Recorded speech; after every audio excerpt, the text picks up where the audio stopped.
Israel Iran ಯುದ್ಧದ 5ನೆಯ ದಿನ ಇವತ್ತು. 5ನೆಯ ದಿನ ಅಂದರೆ 5 ದಿನಗಳ ಹಿಂದೆ ಶುರುವಾದ ಯುದ್ಧ ಅಲ್ಲ, ದಶಕಗಳ ಇತಿಹಾಸ ಇದೆ.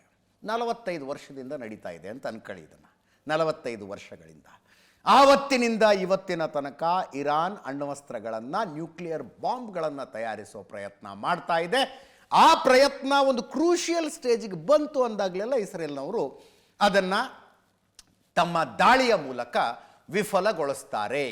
ಈಗ ಇವತ್ತು ಕೇವಲ ಬೆಂಜಮಿನ್ ನೆತನ್ಯಾಹು ಹೇಳಿದ್ದಷ್ಟೇ ಅಲ್ಲ, ಡೊನಾಲ್ಡ್ ಟ್ರಂಪು ಹೇಳಿದ್ರು, ತುಂಬ ಹತ್ತಿರದಲ್ಲಿದ್ದರು ಅವರು ಅಣ್ವಸ್ತ್ರಗಳನ್ನು ತಯಾರು ಮಾಡೋದಕ್ಕೆ ಅಂತ. ಅಂದರೆ ಇಸ್ರೇಲ್ ಮಾಡಿದ್ದು ಕರೆಕ್ಟ್ ಇದೆ ಅಂತ ಹೇಳೋದಕ್ಕೆ. ಇವತ್ತು ಕೂಡ ಇರಾನಿನ ಸೇನಾ ನೆಲೆಗಳನ್ನು ಗುರಿಯಾಗಿಸಿಕೊಂಡು ಇಸ್ರೇಲ್ ದಾಳಿಗಳ ಮೇಲೆ ದಾಳಿಗಳನ್ನು ಮಾಡ್ತು. ಇಸ್ರೇಲಿನ ಮೇಲೆ ಇರಾನ್ ಕ್ಷಿಪಣಿ ದಾಳಿಗಳನ್ನು ಮಾಡ್ತು. 5 ದಿನಗಳ ನಂತರ ಯುದ್ಧ ಯಾವ ಸನ್ನಿವೇಶದಲ್ಲಿ ಇದೆ ಅಂತ ಹೇಳಿದ್ರೆ, ಇಸ್ರೇಲ್ ಇರಾನಿನ ಮೇಲೆ ಏರ್ ಸುಪ್ರಿಮಸಿಯನ್ನು ಸಾಧಿಸಿಕೊಂಡಿದೆ. ಏರ್ ಸುಪ್ರಿಮಸಿ ಅಂದ್ರೇನು? ಇರಾನ್ ನೆಲದಲ್ಲಿದೆ, ಭೂಮಿ ಮೇಲೆ ಇರಾನ್ ಇದೆ, ಬಟ್ ಆಕಾಶದಲ್ಲೆಲ್ಲ ಇರೋದು ಇಸ್ರೇಲೇ ಅಲ್ಲಿ. ಇದು ಹೆಂಗೆ ಸಾಧ್ಯ ಆಯಿತು? ಮೊದಲನೇ ದಿನದ ಯುದ್ಧದಿಂದಲೇ ಸಾಧ್ಯ ಆಗಿದ್ದಲ್ವಾ. ಇಸ್ರೇಲ್ನ ಎಕ್ಸ್ಟರ್ನಲ್ ಇಂಟೆಲಿಜೆನ್ಸ್ ಏಜೆನ್ಸಿ ಮೊಸಾದ್ನ ಏಜೆಂಟ್ಗಳು ಇರಾನಿನ ತುಂಬ ಇದ್ದರು. ಇರಾನಿನಲ್ಲಿದ್ದರು ಅವರು, ಶತ್ರು ದೇಶದಲ್ಲಿ. ಅವರು ದಾಳಿ ಮಾಡುವ ಸುಯಿಸೈಡ್ ಡ್ರೋನ್ಗಳನ್ನು ಅದು ಹೆಂಗೋ ಇರಾನ್ನೊಳಗೆ ತರಿಸ್ಕೊಂಡ್ರು, ಸ್ಮಗಲ್ ಮೂಲಕ ತರಿಸ್ಕೊಂಡ್ರು. ಅಲ್ಲಿ ಖಾಸಗಿ ವಾಹನಗಳನ್ನು ವ್ಯವಸ್ಥೆ ಮಾಡಿಕೊಂಡು ಆ ಖಾಸಗಿ ವಾಹನಗಳನ್ನು ಡ್ರೋನ್ ಲಾಂಚಿಂಗ್ ಪ್ಯಾಡ್ಗಳನ್ನಾಗಿ ಮಾಡಿಕೊಂಡ್ರು. ಸೇಮ್ ಯುಕ್ರೇನಿನ ಇಂಟೆಲಿಜೆನ್ಸ್ ಸರ್ವಿಸ್ನವರು ರಷ್ಯಾದಲ್ಲಿ ಏನು ಮಾಡಿದ್ರು ಅದನ್ನೇ ಯುಕ್ರೇನ್ ಮಾಡಿದ್ದನ್ನು ನೋಡಿ ಇಸ್ರೇಲ್ ಕಲಿತುಕೊಂಡಿತು ಅನ್ನುವ ತಪ್ಪು ಭಾವನೆ ಬೇಡ. ಯಾಕಂದರೆ ಇದು ತಿಂಗಳು 2 ತಿಂಗಳಲ್ಲಿ ಆಗೋ ಕೆಲಸ ಅಲ್ಲ, ವರ್ಷಗಟ್ಟಲೆ ಪ್ರಯತ್ನ ಬೇಕಾಗುತ್ತೆ ಇದಕ್ಕೆ, ವರ್ಷಗಟ್ಟಲೆ ಪ್ರಯತ್ನ. ಆ ರೀತಿಯಲ್ಲಿ ತಯಾರಿ ಮಾಡ್ಕೊಂಡು ಇರಾನಿನ ಏರ್ ಡಿಫೆನ್ಸ್ ಸಿಸ್ಟಮ್ ಎಲ್ಲೆಲ್ಲಿತ್ತಲ್ಲ ಅವುಗಳ ಪಕ್ಕದಲ್ಲಿ ಮೊಸಾದ್ ಏಜೆಂಟರು ತಾವು ತಯಾರಿಸಿಕೊಂಡಿದ್ದ ಖಾಸಗಿ ವಾಹನಗಳನ್ನು ತೆಗೆದುಕೊಂಡು ಹೋಗಿ ನಿಲ್ಲಿಸಿ ಅದರಲ್ಲಿದ್ದ ಡ್ರೋನ್ಗಳ ಮೂಲಕ ಏರ್ ಡಿಫೆನ್ಸ್ ಸಿಸ್ಟಮನ್ನು ಧ್ವಂಸ ಮಾಡಿದ್ರು. 75% ಆಫ್ ದೆಮ್, 75% ಏರ್ ಡಿಫೆನ್ಸ್ ಸಿಸ್ಟಮನ್ನು ಧ್ವಂಸ ಮಾಡಿ ಹಾಕಿದ್ರು. ಒಂದು ಗಡಿಯಲ್ಲಿರುವ ಏರ್ ಡಿಫೆನ್ಸ್ ಸಿಸ್ಟಮ್ ನಷ್ಟ ಆಗಿದೆ ಅಂದರೆ ಅದರ ಅರ್ಥ ಏನು? ಶತ್ರು ದೇಶದ ವಿಮಾನಗಳು ಆ ಪ್ರದೇಶದ ಮೂಲಕ ಒಳಗೆ ಬರೋದಕ್ಕೆ ದಿಡ್ಡಿ ಬಾಗಿಲು ತೆಗೆದಂಗದು, ಬಾಗಿಲು ತೆಗೆದು ಬಿಟ್ಟಂಗೆ. ಹಂಗೆ ಬಾಗಿಲು ತೆಗೆದು ಬಿಟ್ರಿ ಇವರು ಮೊಸಾದ್ ಏಜೆಂಟರು. ಇಸ್ರೇಲಿ ವಿಮಾನಗಳ ಹಾರಿ ಬಂದು, ನೆನಪಿರಲಿ 2 ದೇಶಗಳ ಗಡಿ ಹಂಚಿಕೊಳ್ಳೋದಿಲ್ಲ. ಅತ್ಯಂತ nearest distance between Israel and Iran is 1500 kilometres. 1500 kilometre ಅತ್ಯಂತ ಹತ್ತಿರದ ದೂರ ಅವ್ರದ್ದು. ಇರಾನು ಇರಾಕನ್ನು ದಾಟಿಕೊಂಡು ಆನಂತರ 2 ಆಪ್ಷನ್ ಬರುತ್ತೆ ಅದಕ್ಕೆ. ಒಂದು, ಸಿರಿಯಾ ಮೂಲಕವಾದರೂ ಇಸ್ರೇಲ್ ಹತ್ರ ಬರಬೇಕು, ಅಥವಾ ಜೋರ್ಡಾನ್ ಮೂಲಕನಾದರೂ ಇಸ್ರೇಲ್ ಹತ್ರ ಬರಬೇಕು. ಅಂದರೆ 2 ದೇಶಗಳನ್ನು, ಕನಿಷ್ಠ 2 ದೇಶಗಳನ್ನು ದಾಟ್ಕೊಂಡು ಬರಬೇಕು. ಇವರು 2 ದೇಶಗಳನ್ನು ದಾಟ್ಕೊಂಡೇ ಇರಾನಿಗೆ ಹೋಗಬೇಕು. ಹಂಗೆ ಹೋದ್ರಿ ಇವರು. ಹೋಗಿ ದಾಳಿಗಳನ್ನು ಆರಂಭಿಸಿದರು. ಮೊದಲ ದಿನದ ದಾಳಿ, ಏರ್ ಡಿಫೆನ್ಸ್ ಸಿಸ್ಟಮ್ ನಷ್ಟ ಆಗಿತ್ತು. ಒಳಗಡೆ ಹೋದರು. ಸೇನಾ ನೆಲೆಗಳನ್ನು, ವಾಯು ನೆಲೆಗಳನ್ನು ಗುರಿಯಾಗಿಸಿಕೊಂಡು ಮೊದಲು ದಾಳಿ ಮಾಡಿದ್ರು. ಆ ನಂತರ ದಕ್ಕುವುದೇ air supremacy. What is air supremacy ಅಂದರೆ, ಒಂದು ದೇಶದ ವಿಮಾನ ಇನ್ನೊಂದು ದೇಶದಲ್ಲಿ ಹಾರಾಡ್ತಾ ಇದೆ, ಯುದ್ಧ ವಿಮಾನಗಳು ಹಾರಾಡ್ತಾ ಇದ್ದಾವೆ. ಆ ಇನ್ನೊಂದು ದೇಶ ಅಂದರೆ ಯಾವ ದೇಶದ ಮೇಲೆ ಹಾರಾಡ್ತಾ ಇದ್ದಾರಲ್ಲ ಆ ದೇಶದ ಯುದ್ಧ ವಿಮಾನಗಳು ರನ್ವೇನಿಂದ ಮೇಲೆ ಏಳ್ತಾ ಇಲ್ಲ. ಆ್ಯಸ್ ಆಫ್ ನೌ, ಈ ಕ್ಷಣ ಇರಾನಿನ ಯಾವುದೇ ಯುದ್ಧ ವಿಮಾನಗಳು ಆಕಾಶದಲ್ಲಿ ಇಲ್ಲ. ಅವರು ಕೇವಲ ಕ್ಷಿಪಣಿಗಳನ್ನು ಬಳಸಿ ದಾಳಿ ಮಾಡ್ತಾ ಇದ್ದಾರೆ ಇಸ್ರೇಲಿನ ಮೇಲೆ. ಕೇವಲ ಕ್ಷಿಪಣಿಗಳನ್ನು ಬಳಸಿ ದಾಳಿ ಮಾಡ್ತಾ ಇರುವಂಥದ್ದು. ಏರ್ ಸುಪ್ರಿಮಸಿ ಈಗ ಇಸ್ರೇಲಿಗೆ ಇದೆ. ದಾಳಿ ನಡೆಸುವಾಗ ಇಸ್ರೇಲ್ ಇರೋದೇ ಇಷ್ಟು, ಅಲ್ಲಿ ಬಹಳ ವ್ಯತ್ಯಾಸ ಇಲ್ಲ. ಅಂದರೆ ಏನೋ ತುಂಬ ದೊಡ್ಡದೊಂದು ಸೈನಿಕ ನೆಲೆ ಇದೆ, ಕಿಲೋಮೀಟರ್ ಗಟ್ಟಲೆ ಅದನ್ನು ಬಿಟ್ಟರೆ ಜನವಸತಿನೇ ಇಲ್ಲ, ಅಂಥದ್ದು ಯಾವುದೂ ಇಲ್ಲ ಅಲ್ಲಿ. ಎಲ್ಲ ಊರ ಮಧ್ಯದಲ್ಲೇ ಇದ್ದಾವೆ. ಇರೋದೇ ಇಷ್ಟು ದೇಶ ಅದು. ದಾಳಿ ನಡೆಸ್ತಾ ಇರುವ ಇರಾನಿಗೆ ಸೈನಿಕ ನೆಲೆ ಯಾವುದು, ಜನಸಾಮಾನ್ಯರಿರುವ ಪ್ರದೇಶ ಯಾವುದು, ಏನು ಸಂಬಂಧ ಇಲ್ಲ. ಒಂದೇ ಸಮನೆ ಅವರು ಮಿಸೈಲ್ ಹಾರಿಸ್ತಾ ಇದ್ದಾರೆ. ಇಸ್ರೇಲ್ ಅಂದುಕೊಂಡಿದ್ದಕ್ಕಿಂತ ಹೆಚ್ಚಿನ ನಷ್ಟ ಆಗಿದೆ, ಅದರ ಬಗ್ಗೆ ನೋ ಡೌಟ್. ಭಾರತದ್ದು ಆಪರೇಷನ್ ಸಿಂಧೂರ್ ಆದಾಗ ನಾವು ಹೆಂಗೆ ಮಾತಾಡಿದ್ವಲ್ಲ, ಇಂಟಿಗ್ರೇಟೆಡ್ ಏರ್ ಡಿಫೆನ್ಸ್ ಸಿಸ್ಟಮ್, ಇಸ್ರೇಲಿಂದು ಇಂಟಿಗ್ರೇಟೆಡ್ ಏರ್ ಡಿಫೆನ್ಸ್ ಸಿಸ್ಟಮ್ ಇದೆ. ಆ ಏರ್ ಡಿಫೆನ್ಸ್ ಸಿಸ್ಟಮ್ನ ಸೆಕೆಂಡ್ ಲೇಯರ್ನಲ್ಲಿ ಐರನ್ ಡೋಮ್ ಬರುತ್ತೆ. ಫಸ್ಟ್ ಲೇಯರ್ ಅದಕ್ಕಿಂತ ಅಡ್ವಾನ್ಸ್ ಆದಂಥ ಇನ್ನೊಂದು ಸಿಸ್ಟಮ್ ಇದೆ. ಸೆಕೆಂಡ್ ಲೇಯರ್ನಲ್ಲಿ ಐರನ್ ಡೋಮ್ ಬರುತ್ತೆ. ಥರ್ಡು ಮತ್ತು ಫೋರ್ತ್ ಲೇಯರ್ಗಳು ಇನ್ನೂ ಇದ್ದಾವೆ. ಒಂದು ಇಂಟಿಗ್ರೇಟೆಡ್ ಏರ್ ಡಿಫೆನ್ಸ್ ಸಿಸ್ಟಮ್ ತನ್ನ ಮೇಲೆ ದಾಳಿ ನಡೆಸಿದ 100 ಕ್ಷಿಪಣಿಗಳ ಪೈಕಿ 85% ಇಂಟರ್ಸೆಪ್ಟ್ ಮಾಡಬಲ್ಲದು. 85% ಆಕಾಶದಲ್ಲೇ ಹೊಡೆದು ಹಾಕಬಲ್ಲದು. ಇನ್ನು 10-15 ಕ್ಷಿಪಣಿಗಳು ಬೀಳದೆ ಬಡಿಯದೆ. ಅದರಲ್ಲೂ ಇಂಟಿಗ್ರೇಟೆಡ್ ಏರ್ ಡಿಫೆನ್ಸ್ ಸಿಸ್ಟಮ್ಗೆ ಏಕಕಾಲದಲ್ಲಿ 100,000 ಕ್ಷಿಪಣಿಗಳು ಬಂದು ಬಿಟ್ಟಾಗ ಹ್ಯಾಂಡಲ್ ಮಾಡೋದಕ್ಕಾಗೋದಿಲ್ಲ. ಆಪರೇಷನ್ ಸಿಂಧೂರದ ಸಂದರ್ಭದಲ್ಲಿ ಪಾಕಿಸ್ತಾನದಿಂದ ಬಂದ ಡ್ರೋನ್ ಮತ್ತು ಕ್ಷಿಪಣಿಗಳು ಕೆಲವು ವಸತಿ ಪ್ರದೇಶಗಳ ಮೇಲೆ ಬಿದ್ದು ಒಂದಷ್ಟು ಹಾನಿ ಆಯಿತು, ಕೆಲವು ನಾಗರಿಕರ ಮೃತಪಟ್ಟರು. ಯಾಕೆ ಅಂತಂದರೆ ಏಕಕಾಲದಲ್ಲಿ ಅಷ್ಟು ಸಂಖ್ಯೆಯ ಕ್ಷಿಪಣಿಗಳು ಬಂದರೆ. ಇರಾನ್ ಮಾಡ್ತಾ ಇರೋದು ಅದನ್ನೇ. ಅಂದರೆ ಒಂದು 10 ಕ್ಷಿಪಣಿಗಳು ಇಸ್ರೇಲಿ ನೆಲದ ಮೇಲೆ ಬಿದ್ದು ಹಾನಿ ಮಾಡಿದ್ದಾವೆ ಅಂತಂದರೆ ಇನ್ನು 90 ಅವರು ಆಕಾಶದಲ್ಲಿ ಹೊಡೆದಾಕಿದ್ದಾರೆ ಅಂತ ಅರ್ಥ. ಇಸ್ರೇಲ್ ತಾನು ದಾಳಿ ಮಾಡುವಾಗ ಮೊದಲಿಗೆ ಅವರು ಏರ್ ಡಿಫೆನ್ಸ್ ಸಿಸ್ಟಮನ್ನೇ ಹೊಡೆದಾಕ್ಬಿಡ್ತು. ಆದ್ದರಿಂದ ಇಸ್ರೇಲಿ ಯುದ್ಧ ವಿಮಾನಗಳಿಗೆ ಒಳಗೆ ಹೋಗಿ ಬಾಂಬ್ ಹಾಕಿ ಮತ್ತೆ ಹೊರಗೆ ಬರೋದು ಈಗ ಸಮಸ್ಯೆ ಅಲ್ಲ. ಯಾಕಂದರೆ ಇರಾನಿನ ಏರ್ ಡಿಫೆನ್ಸ್ ಸಿಸ್ಟಮೇ ಇಲ್ಲ. ಅದನ್ನು ಆಮೇಲೆ ಕರೆಕ್ಷನ್ ಮಾಡ್ಕೊತಿದ್ದಾರೆ ಅನ್ನೋ ಸುದ್ದಿ ಇದೆ, ಬರ್ತೀನಿ ನಾನು ಅದಕ್ಕೆ. ಚೀನಾದಿಂದ 2 ಕಾರ್ಗೋ ವಿಮಾನಗಳು ಹೋಗಿ ಇಳಿದಿದ್ದಾವೆ, ರಡಾರ್ ಪಾರ್ಟ್ಸ್ ಕೊಟ್ಟಿದ್ದಾರೆ. ಹಾನಿಗೊಳಗಾದ ಏರ್ ಡಿಫೆನ್ಸ್ ಸಿಸ್ಟಮನ್ನು ಮತ್ತೆ ಇರಾನ್ ರಿಪೇರಿ ಮಾಡಿಕೊಂಡಿದೆ ಈಗ 5ನೇ ದಿನಕ್ಕಾಗಲಿ ಅನ್ನುವ ಸುದ್ದಿ ಇದೆ. ಅದಕ್ಕೆ ಆಮೇಲೆ ಬರ್ತೀನಿ. ಬರ್ತಾ ಇರುವ ರಣಭೀಕರ ದೃಶ್ಯಗಳನ್ನು ನೀವು ನೋಡ್ತಾ ಇದ್ದೀರಿ. ಪಶ್ಚಿಮ ಇರಾನಿನ ಏರ್ ಡಿಫೆನ್ಸ್ ಸಿಸ್ಟಮನ್ನು ಕೂಡ ಇವತ್ತು ಇಸ್ರೇಲ್ ಟಾರ್ಗೆಟ್ ಮಾಡಿ ಹೊಡೆದು ಹಾಕಿತು. ಟೆಹರಾನಿನಲ್ಲಿ ಇಸ್ರೇಲ್ನ ಡ್ರೋನ್ ದಾಳಿ. ಟೆಹರಾನ್ನಲ್ಲಿ ಇರಾನಿನ ಏರ್ಪೋರ್ಟ್ನಲ್ಲಿ ಪಾಪ ತಮ್ಮ ಪಾಡಿಗೆ ತಾವು ನಿಂತಿದ್ವು F-14 ಯುದ್ಧ ವಿಮಾನಗಳು ಎರಡನ್ನು ಇಸ್ರೇಲ್ ನಿಂತಲ್ಲೇ ಹೊಡೆದಾಕ್ತು. ಪಶ್ಚಿಮ ಟೆಹರಾನ್ನಲ್ಲಿ ಇಸ್ರೇಲಿನ ಕ್ಷಿಪಣಿ ದಾಳಿಯ ಡ್ರೋನ್ ದಾಳಿಯ ದೃಶ್ಯಗಳು ಬಂದಿವೆ. ದುಬೈ ಆಕಾಶದಲ್ಲಿ ದೂರದಿಂದ ಕ್ಷಿಪಣಿಗಳು ಹಾರಾಡ್ತಾ ಇರುವ ದೃಶ್ಯ ಒಂದು ಸರಿಯಾಗಿದೆ. ದುಬೈನಲ್ಲಿ ಇದು. ಇನ್ನು ಈ ಕಡೆ ಇರಾನ್ನಿಂದ ನಡೀತಾ ಇರುವಂತಹ ದಾಳಿಯಲ್ಲಿ ಟೆಲ್ ಅವೀವ್ನ ಮಲ್ಟಿ ಸ್ಟೋರಿ ಬಿಲ್ಡಿಂಗ್ ಒಂದು ಹೊತ್ಕೊಂಡು ಉರಿತಾ ಇದೆ. ಟೆಲ್ ಅವೀವ್ನ ಮನೆಗಳ ಮೇಲೆ ಕ್ಷಿಪಣಿಗಳ ಬಿದ್ದಿರುವಂತಹ ದೃಶ್ಯಗಳು. ಟೆಲ್ ಅವೀವ್ನ ದೃಶ್ಯ ಇದು. ಇಸ್ರೇಲ್ನ ಹಣಕಾಸು ರಾಜಧಾನಿ ಇದು.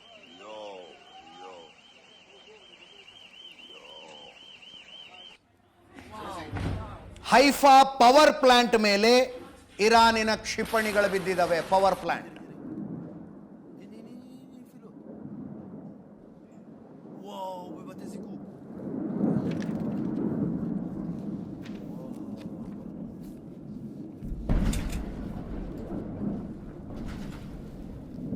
ಇಷ್ಟೆಲ್ಲ ದಾಳಿಗಳ ಪರಿಣಾಮ ಆದ ಸಾವು ನೋವುಗಳ ಸಂಖ್ಯೆ ಎಷ್ಟು?